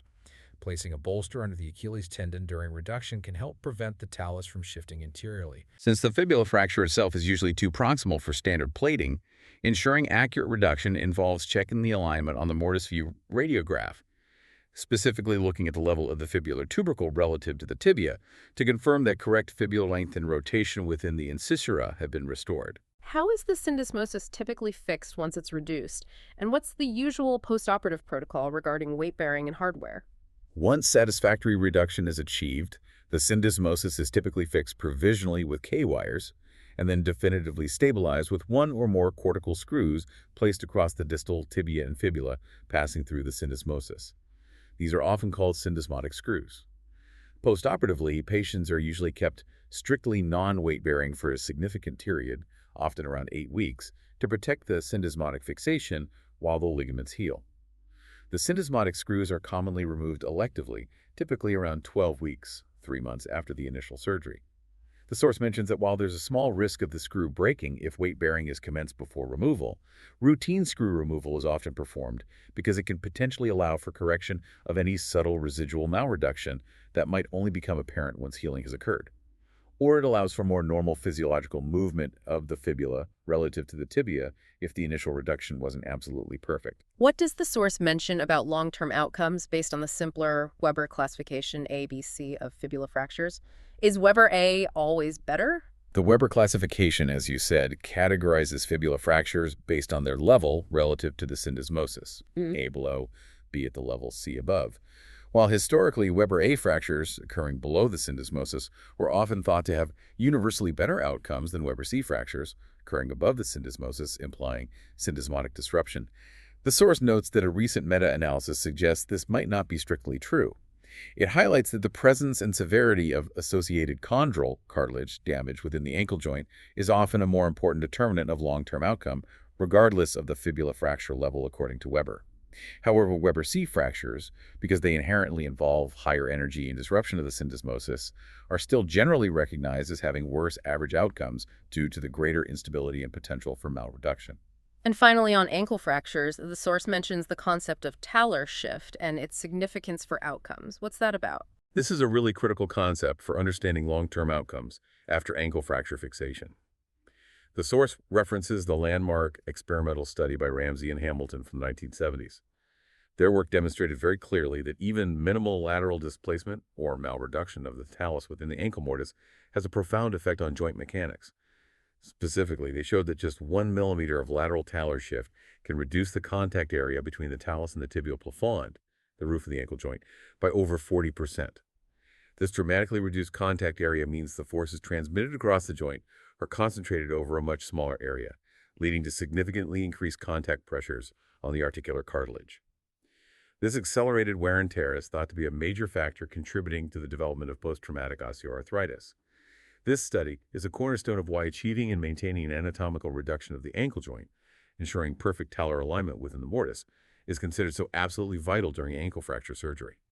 Even tiny amounts of residual shift matter. Moving down into the foot itself now, the source provides insights into two specific types of foot injuries: Lisfranc injuries and certain fractures of the fifth metatarsal bone. Lisfranc injuries involve the tarsometatarsal (TMT) joints, which are the joints connecting the midfoot bones, cuneiforms and cuboid, to the long metatarsal bones of the forefoot. How do they typically present, and what's a really urgent concern with these injuries? Lisfranc injuries often result from significant trauma, either high-energy mechanisms like falls from height or motor vehicle accidents, or sometimes lower energy but forceful axial load twisting injuries, like getting a foot caught while falling. They typically present with severe midfoot pain, swelling, and often an inability to bear weight. Disruption or widening of the TMT joints might be visible on standard radiographs, but subtle injuries can be missed, sometimes requiring weight-bearing views, if the patient can tolerate them, or CT scans for diagnosis. The pain is often described as severe and can be resistant to standard opioid analgesia. A major urgent concern, particularly with high-energy Lisfranc injuries or other significant crush injuries to the foot, is the potential development of acute compartment syndrome within the foot itself. This is a surgical emergency, as the increased pressure within the foot's fascial compartments can compromise blood flow and lead to irreversible muscle and nerve damage if not treated promptly. Increasing severity of pain, especially pain out of proportion to the apparent injury, or any developing neurological symptoms like numbness or tingling, should raise immediate suspicion for compartment syndrome. And if compartment syndrome is suspected, either in the foot or more commonly in the lower leg after something like a tibial fracture, what is the mandatory urgent management? Suspicion of acute compartment syndrome is an absolute surgical emergency requiring urgent fasciotomy. This involves surgically opening the tight fascial compartments surrounding the muscles to relieve the dangerous buildup of pressure. The source describes the standard approach for performing fasciotomies in the lower leg, which is a common site for compartment syndrome and trauma. This typically involves making 2 long longitudinal incisions. A medial incision is made about 1 to 2 centimeters posterior to the palpable medial border of the tibia. This incision allows access to release both the superficial posterior compartment and, by retracting muscles, the deep posterior compartment. A second, lateral incision is made about 2 centimeters lateral to the anterior crest of the tibia. Through this incision, the fascia of the anterior compartment is opened longitudinally, and by dissecting slightly posteriorly, the fascia of the lateral peroneal compartments can also be released. The source emphasizes the critical importance of placing these incisions accurately to avoid injuring vital structures, particularly superficial nerves, like the superficial peroneal nerve, which is vulnerable near the lateral incision, and also to avoid inadvertently exposing underlying bone or major tendons, as this significantly increases the risk of subsequent infection and problems with wound closure later. After the fascial compartments are released, the surgeon must carefully assess the viability of the muscle tissue within each compartment. Any muscle that appears non-viable, dark, non-contractile, doesn't bleed when cut, must be surgically excised, debrided. Okay, back to Lisfranc injuries specifically. Is there a classification system used for them? Yes, the source mentions the classification system originally described by Quenu and Kuss, which was later modified by Hardcastle and subsequently by Meyerson. This system categorizes Lisfranc injuries based on the pattern of tarsometatarsal joint incongruity and the direction of displacement. Type A involves total incongruity, with displacement of all the TMT joints, usually in a homolateral direction, often dorsolaterally. Type B involves partial incongruity, where only part of the TMP joint complex is displaced either medially, type B1, or laterally, type B2. Type C involves divergent displacement, where the first metatarsal displaces medially and the lateral metatarsals displace laterally, effectively splitting the forefoot. However, the source adds an important caveat. While these classifications exist and are used for description, they are often considered less important for predicting the final functional outcome than other factors. Factors like the quality of the anatomical reduction achieved surgically, if performed, and the extent of the associated soft tissue injury, especially cartilage damage, are probably more critical prognostically. A simpler distinction between direct injury mechanisms like a crush and indirect injury mechanisms like twisting is suggested as potentially being more useful for predicting prognosis. What about fractures of the fifth metatarsal bone on the outer side of the foot? These are often classified by their location or zone, aren't they? Yes, that's right. Fractures occurring in the proximal part of the fifth metatarsal are commonly divided into three distinct zones, based on their location relative to the tarsometatarsal joint and the metaphyseal-diaphyseal junction. Zone 1 refers to the avulsion fracture of the tuberosity, the bump on the very base of the metatarsal. These are common and usually caused by a sudden pull from the peroneus brevis tendon or the lateral cord of the plantar fascia during an inversion injury. Zone 2 refers to the fracture occurring at the metaphyseal-diaphyseal junction. It's the classic Jones fracture, located just distal to the tuberosity, typically transverse, and occurring in an area known to have a relatively tenuous blood supply. Zone 3 refers to stress fractures located further distally in the proximal diaphysis shaft of the fifth metatarsal, often seen in athletes due to repetitive loading. The source provides a clinical example. A 34-year-old runner presenting with a 3-week history of worsening aching pain over the lateral border of their foot, which eventually forced them to stop running. X-rays reveal a minimally displaced transverse fracture located right at that proximal diaphyseal-metaphyseal junction. That clinical presentation, insidious onset of pain in a runner, localized laterally, combined with that specific fracture location and appearance, transverse fracture at the metaphyseal junction, precisely matches the description of a Jones fracture, a Zone 2 injury. How is a Jones fracture typically managed? Are they straightforward? Management of a true Jones fracture, Zone 2, can be challenging and depends on several factors, including the degree of displacement, though they are often minimally displaced initially, the patient's activity level and demands, and their goals regarding return to sport or strenuous activity. These fractures are notorious for having a significant risk of delayed union or complete non-union failure to heal, primarily because the fracture occurs in that watershed area of relatively poor blood supply. Non-operative management, usually involving a prolonged period, 6 to 8 weeks or more, of strict non-weight bearing in a cast or boot, is an option for completely non-displaced fractures, but the non-union rate remains a concern, especially in active individuals. Because of this risk, surgical management, most commonly involving the insertion of a solid intramedullary screw down the shaft of the metatarsal across the fracture site, is frequently chosen. This is particularly true for athletes or individuals who require a more predictable and potentially faster return to activity, or for cases where non-operative treatment has failed. Established delayed union or non-union. The source notes that surgical options exist specifically to expedite healing and return to sport for these fractures. Although the excerpt provided doesn't go into the detailed surgical techniques for a Jones fracture itself, beyond general considerations for surgical approaches to the foot mentioned elsewhere. So that risk of non-union is the key thing to be aware of with Jones fractures. Okay. That gives us a very detailed look at specific injuries affecting the lower limb and foot. Let's move up the body now and focus on the upper limb, starting with the shoulder region. The source specifically mentions posterior shoulder dislocations, which are much less common than the typical anterior ones. Indeed, posterior shoulder dislocations are relatively rare. They account for perhaps less than 2% of all shoulder dislocations seen clinically. And critically, because they're less common and the deformity can be subtle, they are notorious for being missed on initial clinical examination, with reported miss rates being quite high. What specific mechanisms of injury should immediately make a clinician suspect a posterior dislocation might have occurred? The source strongly emphasizes the need for a high index of clinical suspicion. You have to think of it to diagnose it. Certain mechanisms are highly associated and should immediately raise suspicion. Events involving strong involuntary muscle contractions are classic causes. Epileptic seizures are perhaps the most well-known association, as are electric shock injuries. A fall onto an outstretched arm, particularly if combined with forceful internal rotation or adduction of the arm during the fall, can also lead to a posterior dislocation. The underlying mechanism often involves the powerful internal rotator muscles of the shoulder, like subscapularis, pectoralis major, latissimus dorsi, overpowering the relatively weaker external rotators, infraspinatus, teres minor, forcefully driving the humeral head posteriorly out of the glenoid socket. What would you typically expect to find on physical examination in a patient who actually has a posterior shoulder dislocation? What are the key signs? On examination, the affected arm is typically held rigidly fixed in a position of internal rotation and adduction. A hallmark finding is that this deformity is often locked, meaning that attempts at passive external rotation beyond neutral or a few degrees are impossible and painful. The shoulder feels stuck.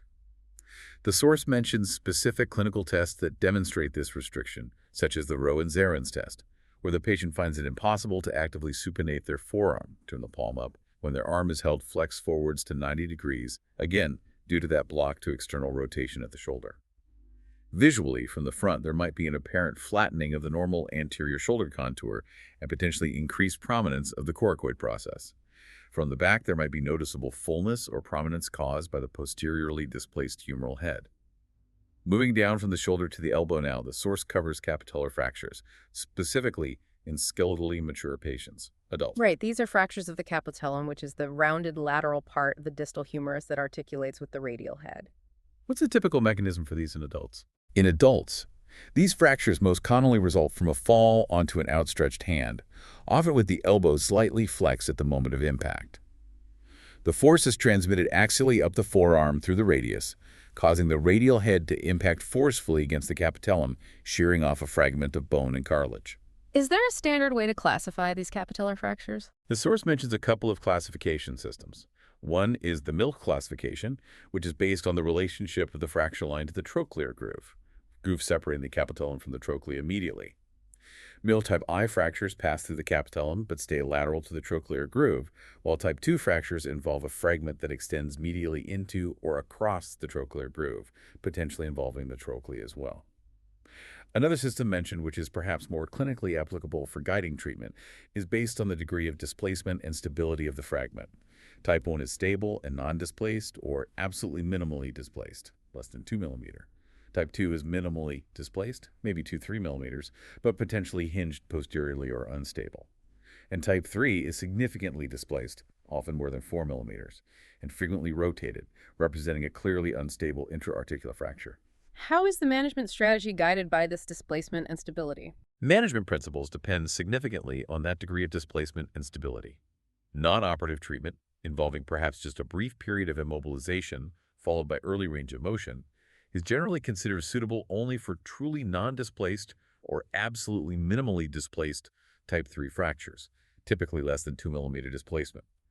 For type 2 fractures showing between 2 to 4 millimeter of displacement, a trial of closed reduction, manipulating the arm to try and push the fragment back, followed by percutaneous pinning might be attempted. However, the source states that if a perfect anatomical reduction cannot be successfully achieved and confirmed using closed methods, then open reduction and internal fixation, or IF, is required.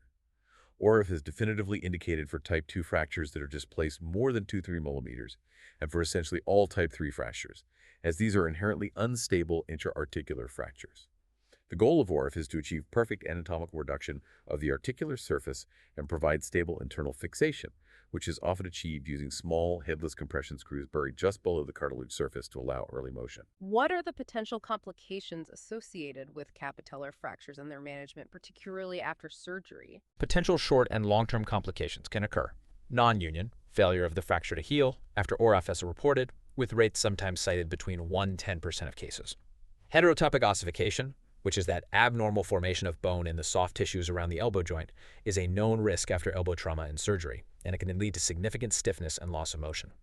Avascular necrosis, AVN, of the capitellar fragment can occur if its rather tenuous blood supply is disrupted either by the initial injury or during the surgical dissection required for fixation. Ulnar nerve neuropathy, irritation or damage to the ulnar nerve, which runs medially, is also a possible complication, particularly if surgical approaches involve extensive medial dissection or if fixation hardware is prominent near the nerve's path. And finally, as with any intra-articular fracture, post-traumatic arthritis can develop later on, particularly if anatomical reduction of the articular surface was not perfectly achieved or maintained, or if significant cartilage damage occurred at the time of injury. Remaining at the elbow, but shifting focus back to the pediatric population, The source discusses medial epicondyle fractures in children. These are quite common pediatric elbow fractures, aren't they? What's the typical age group? Yes, medial epicondyle fractures are among the most common elbow fractures seen in children and adolescents, typically occurring between the ages of about 9 and 14 years. They account for a significant proportion, maybe up to 20% of all pediatric elbow fractures. And notably, they're frequently associated with an episode of elbow dislocation. The source quotes around 60% of medial epicondyle fractures occur in conjunction with an elbow dislocation. Is there a specific anatomical reason why these fractures are particularly associated with nerve injury, specifically the ulnar nerve? Yes, there is. The ulnar nerve passes directly posterior to the medial epicondyle in a shallow groove, the cubital tunnel. In some children, the nerve can be relatively mobile within this groove and may even tend to sublux, slip partially out of position, anteriorly over the prominence of the epicondyle, particularly when the elbow is flexed beyond about 90 degrees.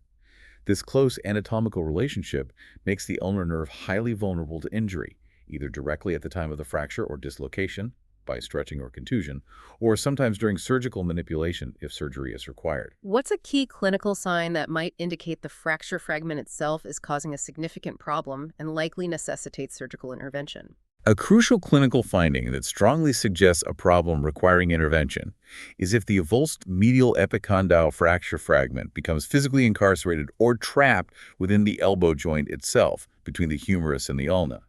When this happens, the trapped fragment acts as a mechanical block, preventing normal elbow motion. This most notably causes a significant, often complete block to achieving full elbow extension. The child simply can't straighten their arm fully. How are most of these fractures generally managed in children? Is surgery common?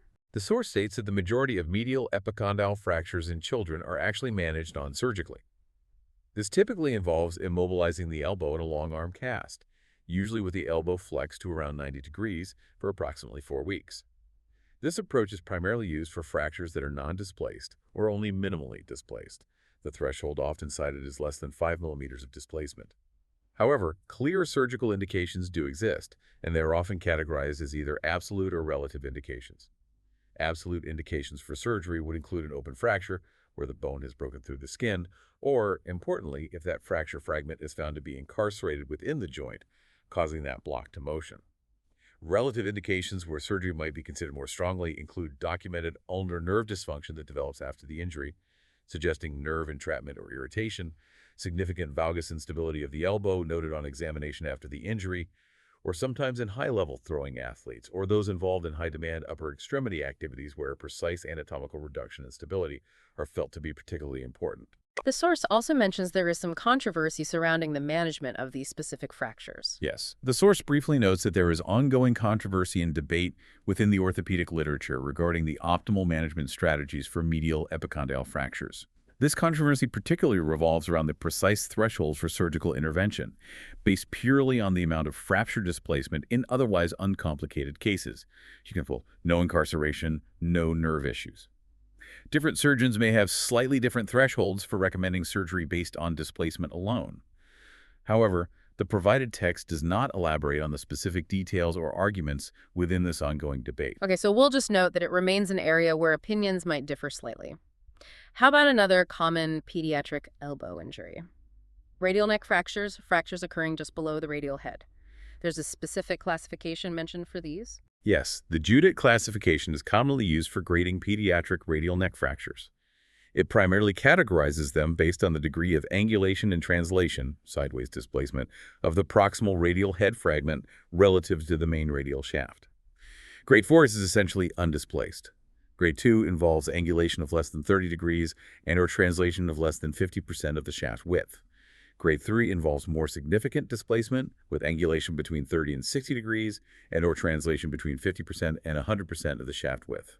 Grade 4 represents the most severe displacement with angulation between 60 and 90 degrees and/or translation greater than 100%, meaning the radial head is completely displaced off the end of the shaft. Which nerve is most commonly injured in association with these pediatric radial neck fractures? According to the source's Q&A section for this topic, the most common nerve injury associated with pediatric radial neck fractures is an injury to the posterior interosseous nerve, PIN. The PIN is a motor branch of the radial nerve that supplies muscles involved in wrist and finger extension, and it winds around the radial neck, making it vulnerable in displaced fractures. And if open reduction surgery is required for a severely displaced fracture, what's cited as the most common significant complication? The source's Q&A states that the most common serious complication associated specifically with open reduction, surgical exposure, and direct repair of a pediatric radial neck fracture is the development of a vascular necrosis, AVN, of the radial head fragment itself. This disruption of the blood supply leading to bone death is a major concern and strongly emphasizes the preference for attempting closed reduction techniques whenever possible, especially in younger children. So management decisions really depend heavily on that Judic grade, the degree of displacement and angulation. Yes, absolutely. Management decisions are guided primarily by the Judic grade, reflecting the severity of displacement and angulation. The patient's age is also a critical factor, as younger children have greater potential for the bone to remodel and correct some residual deformity over time compared to older children approaching skeletal maturity. The general principles involve accepting less displacement and angulation in older children, significant angulation and translation, particularly beyond Judic grade 2 levels, or causing a mechanical block to forearm rotation, typically require reduction. This is often attempted first using closed techniques. Manipulation, sometimes aided by pushing with the percutaneous wire or joystick. But if closed reduction fails, open reduction may be necessary despite that increased risk of AVN. Moving down into the forearm itself now, the source discusses adult forearm fractures, meaning fractures involving the shafts of both the radius and the ulna bones. There seems to be a very clear preferred treatment method mentioned for essentially all adult forearm shaft fractures. Yes, the source is quite unequivocal on this point. It states that the preferred treatment for all displaced adult forearm shaft fractures, whether it involves just one bone, radius or ulna, or, more commonly, both bones, is surgical stabilization, usually with plates and screws. Why is surgical management so universally preferred for these fractures in adults compared to perhaps casting in children? The primary reason is functional. The goal of treating adult forearm fractures surgically is to achieve near-perfect anatomical restoration of the length, the rotational alignment, and critically the normal curvature or bow of both the radius and the ulna. This anatomical precision is absolutely critical because the radius and ulna function together intricately as a unit to allow for pronation, turning the palm down, and supination, turning the palm up of the hand. Any significant residual malalignment, shortening of one bone relative to the other, or loss of the normal radial or ulnar bow can severely impair this crucial forearm rotation. This leads not only to functional deficit, but also often to long-term pain, potential instability, and the development of arthritis at both the distal radial ulnar joint, DRUJ, near the wrist, and the proximal radial ulnar joint, PRUJ, near the elbow. Because the two bones act as a single functional unit for rotation, anatomical reduction and stable internal fixation of both bones, if both are fractured, are typically required to restore normal function in adults. That concept of the forearm bones acting as a single functional unit for rotation is really key to understanding why perfect alignment is so critical. This leads us logically to a specific complex fracture pattern involving the forearm, the Galeazzi fracture dislocation. What is that? A Galeazzi fracture dislocation is a specific injury pattern defined as a fracture of the shaft of the radius, usually in its distal third, occurring in association with a dislocation or significant instability of the distal ulna at the distal radial ulnar joint, DRUJ. The course describes a typical radiographic appearance, often a relatively short oblique or transverse fracture of the distal radius, which is frequently shortened and significantly displaced, commonly showing 100% dorsal backward translation or angulation.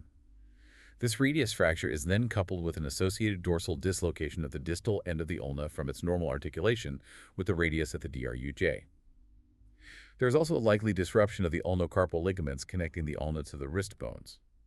These are often high-energy injuries, and the source notes that they are frequently either open fractures, bone breaks the skin, or involve severe soft tissue compromise where the skin overlying the fracture or dislocated joint is under significant threat, skin in peril, due to the underlying bony displacement.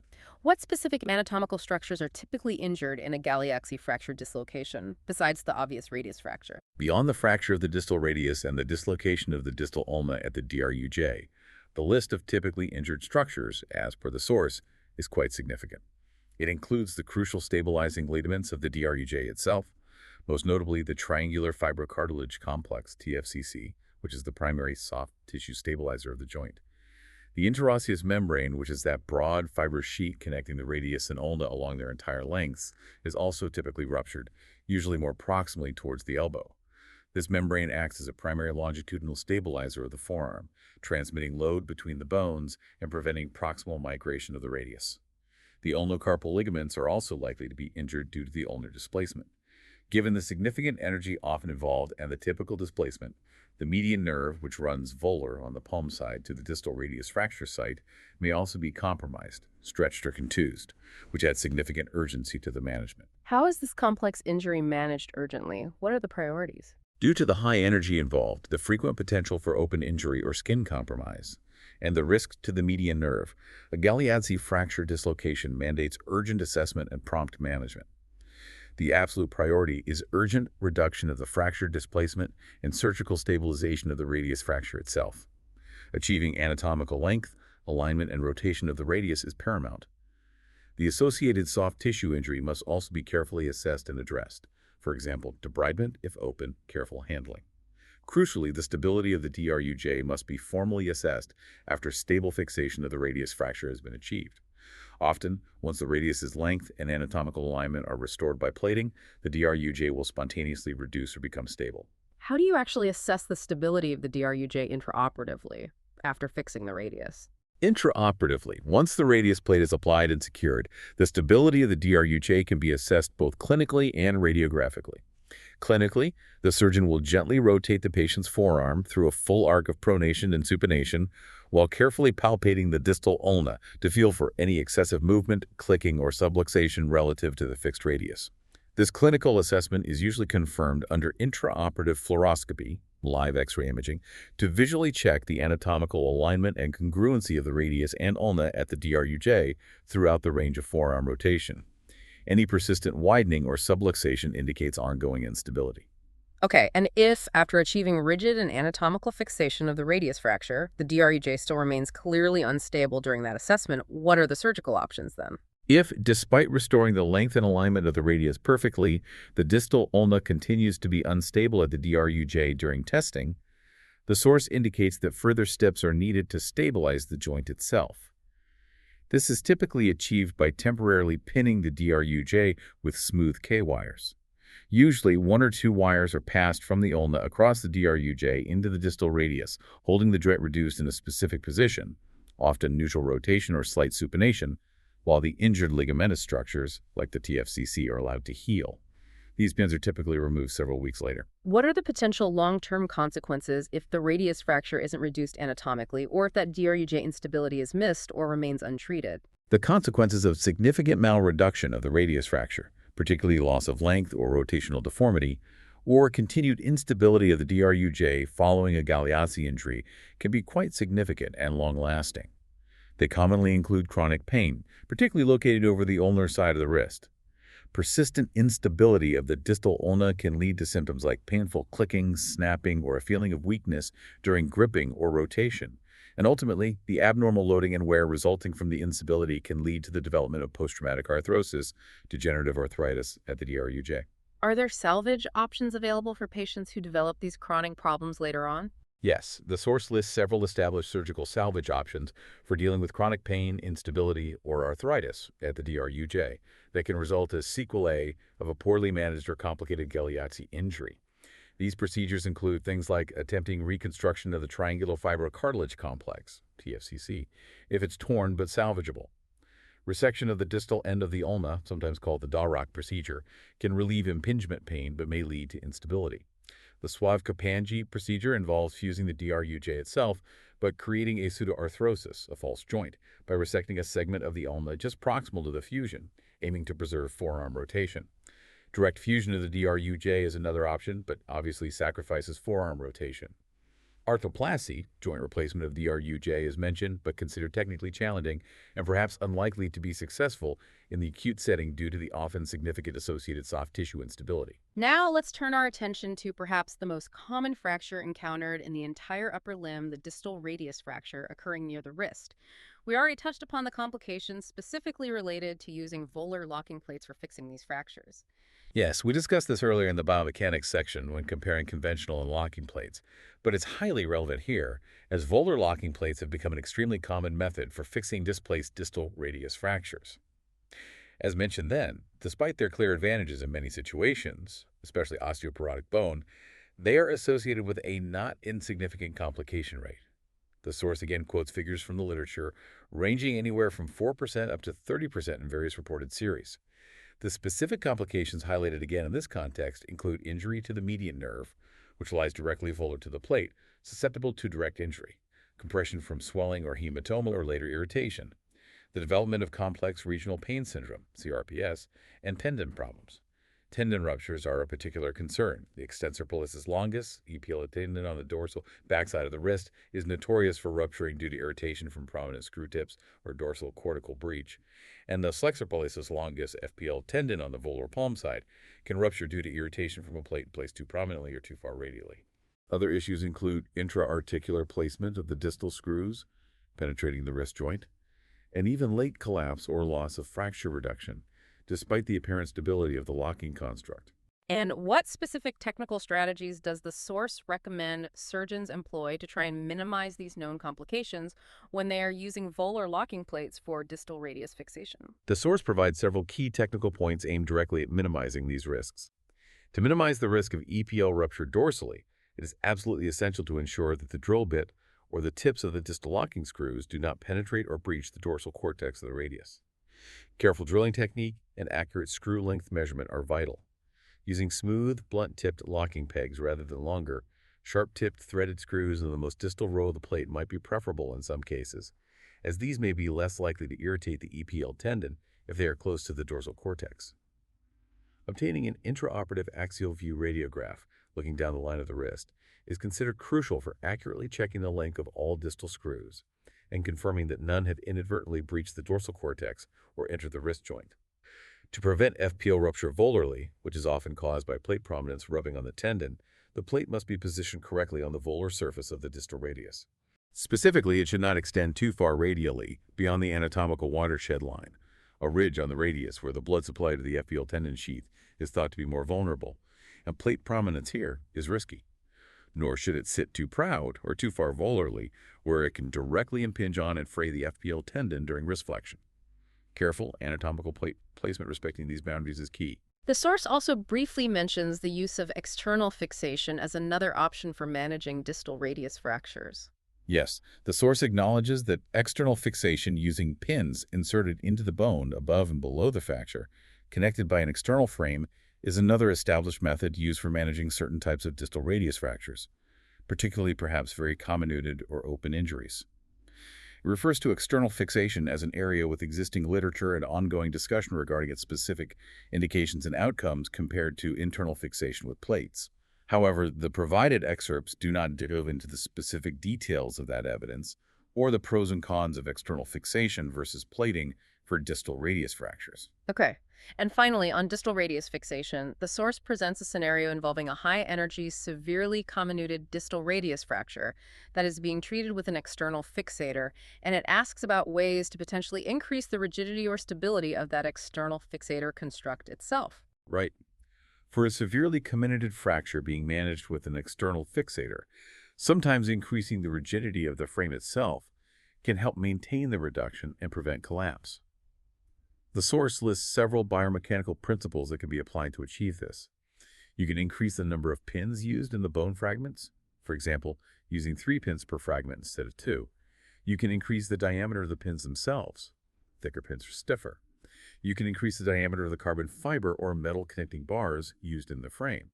Using a near-far pin configuration within each fragment, where some pins are placed close to the fracture site and others further away, can increase the construct's resistance to bending. Reducing the distance between the connecting bars and the skin surface, bringing the frame closer to the bone, also increases rigidity. Placing the pins within each fragment in a slightly divergent, angled away from each other, manner rather than parallel, can also increase the preload on the construct and enhance stability, although this might potentially increase the risk of pin site loosening over time. However, despite all these ways to modify the hardware configuration, the source states that the single most important factor or measure that has the greatest effect on increasing the overall rigidity and stability of an external fixator construct applied to a fracture is ensuring that the underlying fracture is adequately reduced with maximal bony contact achieved between the major fragments. While the hardware configuration matters, achieving good bone-to-bone apposition across the fracture site itself provides the most significant contribution to the overall stability of the bone implant construct. That's a really powerful underlying principle, isn't it? Even with these complex external frames, getting the underlying bones to touch and share the load properly is still the most important factor for achieving stability. It's a good reminder that ultimately we're always aiming to facilitate the biological healing of the bone itself. A very good reminder indeed. It's biology supported by mechanics, not the other way around. We've certainly covered a lot of ground now on specific fracture patterns across both the lower and upper limbs and the principles behind fixing them. Let's just zoom out slightly in these last few minutes and look at some of the broader aspects of trauma management highlighted in the source material. Things like soft tissue considerations, preventing common complications, and maybe touching on the basic science underpinnings like fracture healing. Yes, soft tissue injury is absolutely inextricably linked to the severity of orthopedic trauma. And managing the soft tissue envelope properly is critical for preventing serious complications like infection or wound breakdown. We've already discussed acute compartment syndrome as a major limb-threatening risk, particularly associated with high-energy lower limb and foot trauma like tibial fractures or Lisfranc injuries. And the mandatory management for suspected compartment syndrome is always that urgent fasciotomy procedure. The source detailed the specific incisions needed for the lower leg compartments. Yes, as we covered, the source provides precise anatomical landmarks for the two main fasciotomy incisions needed to reliably decompress all four compartments of the lower leg. The medial incision, located about 1 to 2 centimeters posterior to the palpable medial border of the tibia, allows access to both the superficial posterior and the deep posterior compartments.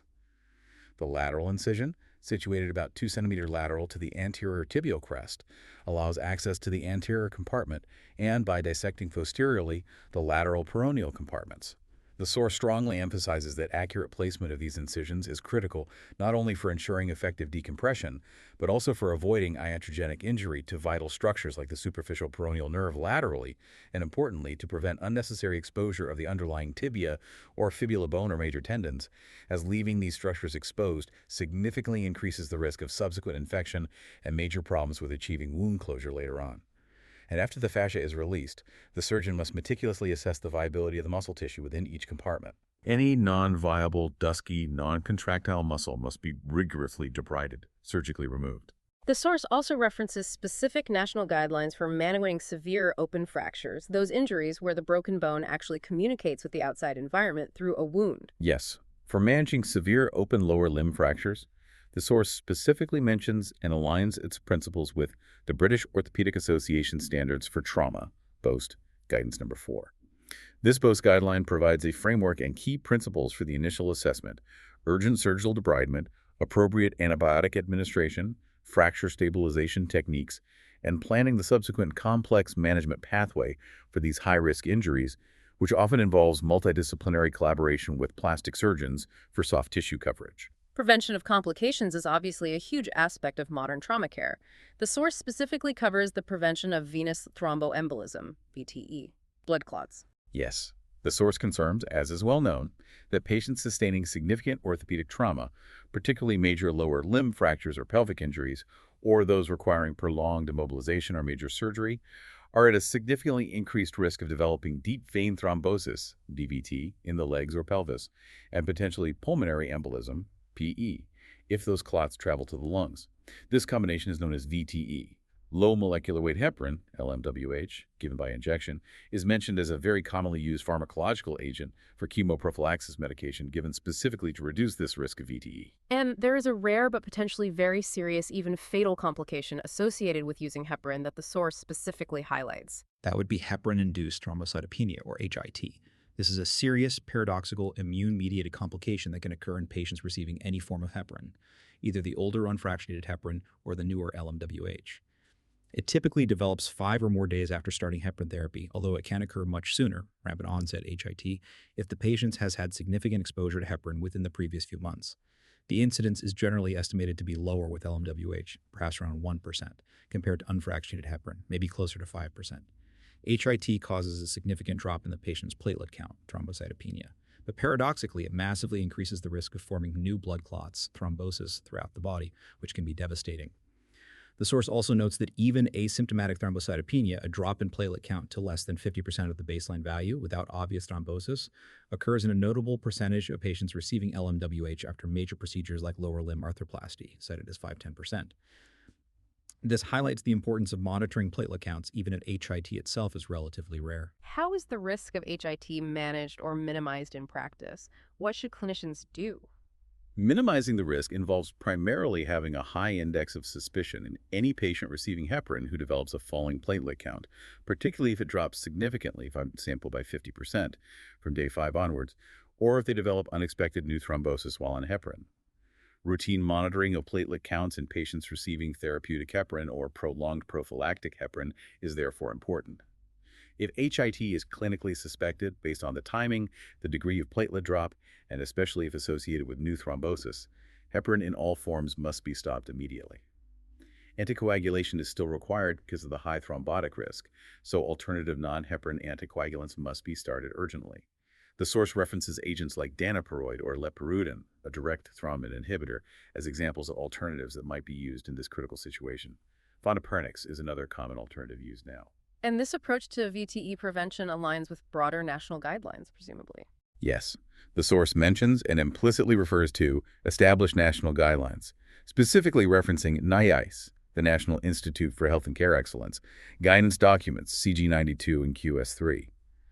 These provide comprehensive, evidence-based recommendations on reducing the risk of VTE in all hospital patients, including specific recommendations for prophylaxis strategies in orthopedic surgery and trauma patients based on their individual risk factors. Finally, the source material also touches briefly on the fundamental biology of fracture healing, usually covered in the basic orthopedic sciences context. Yes, the source includes some basic points on the biology of fracture healing, primarily in the context of VIVA questions, or MCQs, testing foundational knowledge. It refers implicitly to the well-understood process of secondary fracture healing, which involves the initial formation of a hematoma, followed by inflammation, then the development of a soft cartilaginous callus bridging the fracture gap, which is subsequently replaced through endochondral ossification by hard woven bone, and finally remodels over time back towards the original bone structure. A specific detail mentioned, drawn from a multiple-choice question answer in the source, is that osteoclast apoptosis, programmed cell death of the bone-resorbing osteoclast cells, is not listed as a key step occurring during the specific phase where the soft callus is replaced by hard-woven bone. This just points to the level of detailed biological knowledge that might be expected in the exam. And it references some foundational texts or researchers on the topic for further reading. Yes. Standard, well-respected references on the biology of fracture healing are cited in the source's bibliography or reference lists, mentioning work by key researchers or authors in the field such as Bathan Ramachandran, Marcellin Einhorn, and Stefan Perrin, known for his work on stability and healing. This serves to ground the clinical management principles discussed throughout the text in the underlying biological processes that govern bone repair. Right. So we've taken a really deep dive today into this highly technical material. We started right from understanding the high demands placed on orthopedic surgeons preparing for this rigorous FRCS exam. We journeyed through the fundamental engineering principles that underpin how bones are fixed. We explored the detailed management strategies and the potential pitfalls for a whole range of specific complex injuries affecting both the upper and lower limbs. And we've touched on the crucial importance of the soft tissue envelope, the underlying biological healing process, and the prevention and management of common complications. We have indeed.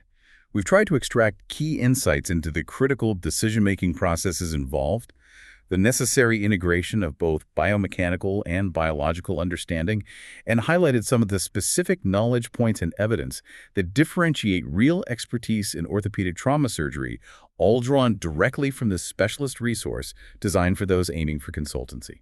Hopefully, this journey through the material has given you, our listeners, a new and perhaps deeper appreciation for the sheer complexity and precision required to treat traumatic orthopedic injuries effectively, and a better understanding of the specific expertise that orthopedic trauma surgeons must command day in, day out. If you found these insights valuable, please do take just a moment to rate and perhaps share this deep dive with others who you think might appreciate learning about this field. You know, we've seen throughout this discussion how absolutely crucial applying precise biomechanical principles is for achieving stable fixation of fractured bones. That engineering aspect is fundamental. But the source material also consistently brings us back, doesn't it, to the often unpredictable biological response of the patient's body. We're dealing with living tissue, the challenges of soft tissue healing, the ever-present potential for complications like infection or non-union where the bone fails to heal, or a vascular necrosis where the blood supply dies off, and the inherently variable process of bone healing itself between individuals. It really leaves you contemplating, I think, how even with the most sophisticated surgical engineering, the most meticulous planning, so much of achieving a successful outcome in trauma care ultimately relies on skillfully guiding and supporting the body's own incredibly complex and remarkably resilient journey towards healing, while always being prepared, vigilant, and knowledgeable enough to intervene effectively when that journey inevitably goes off course.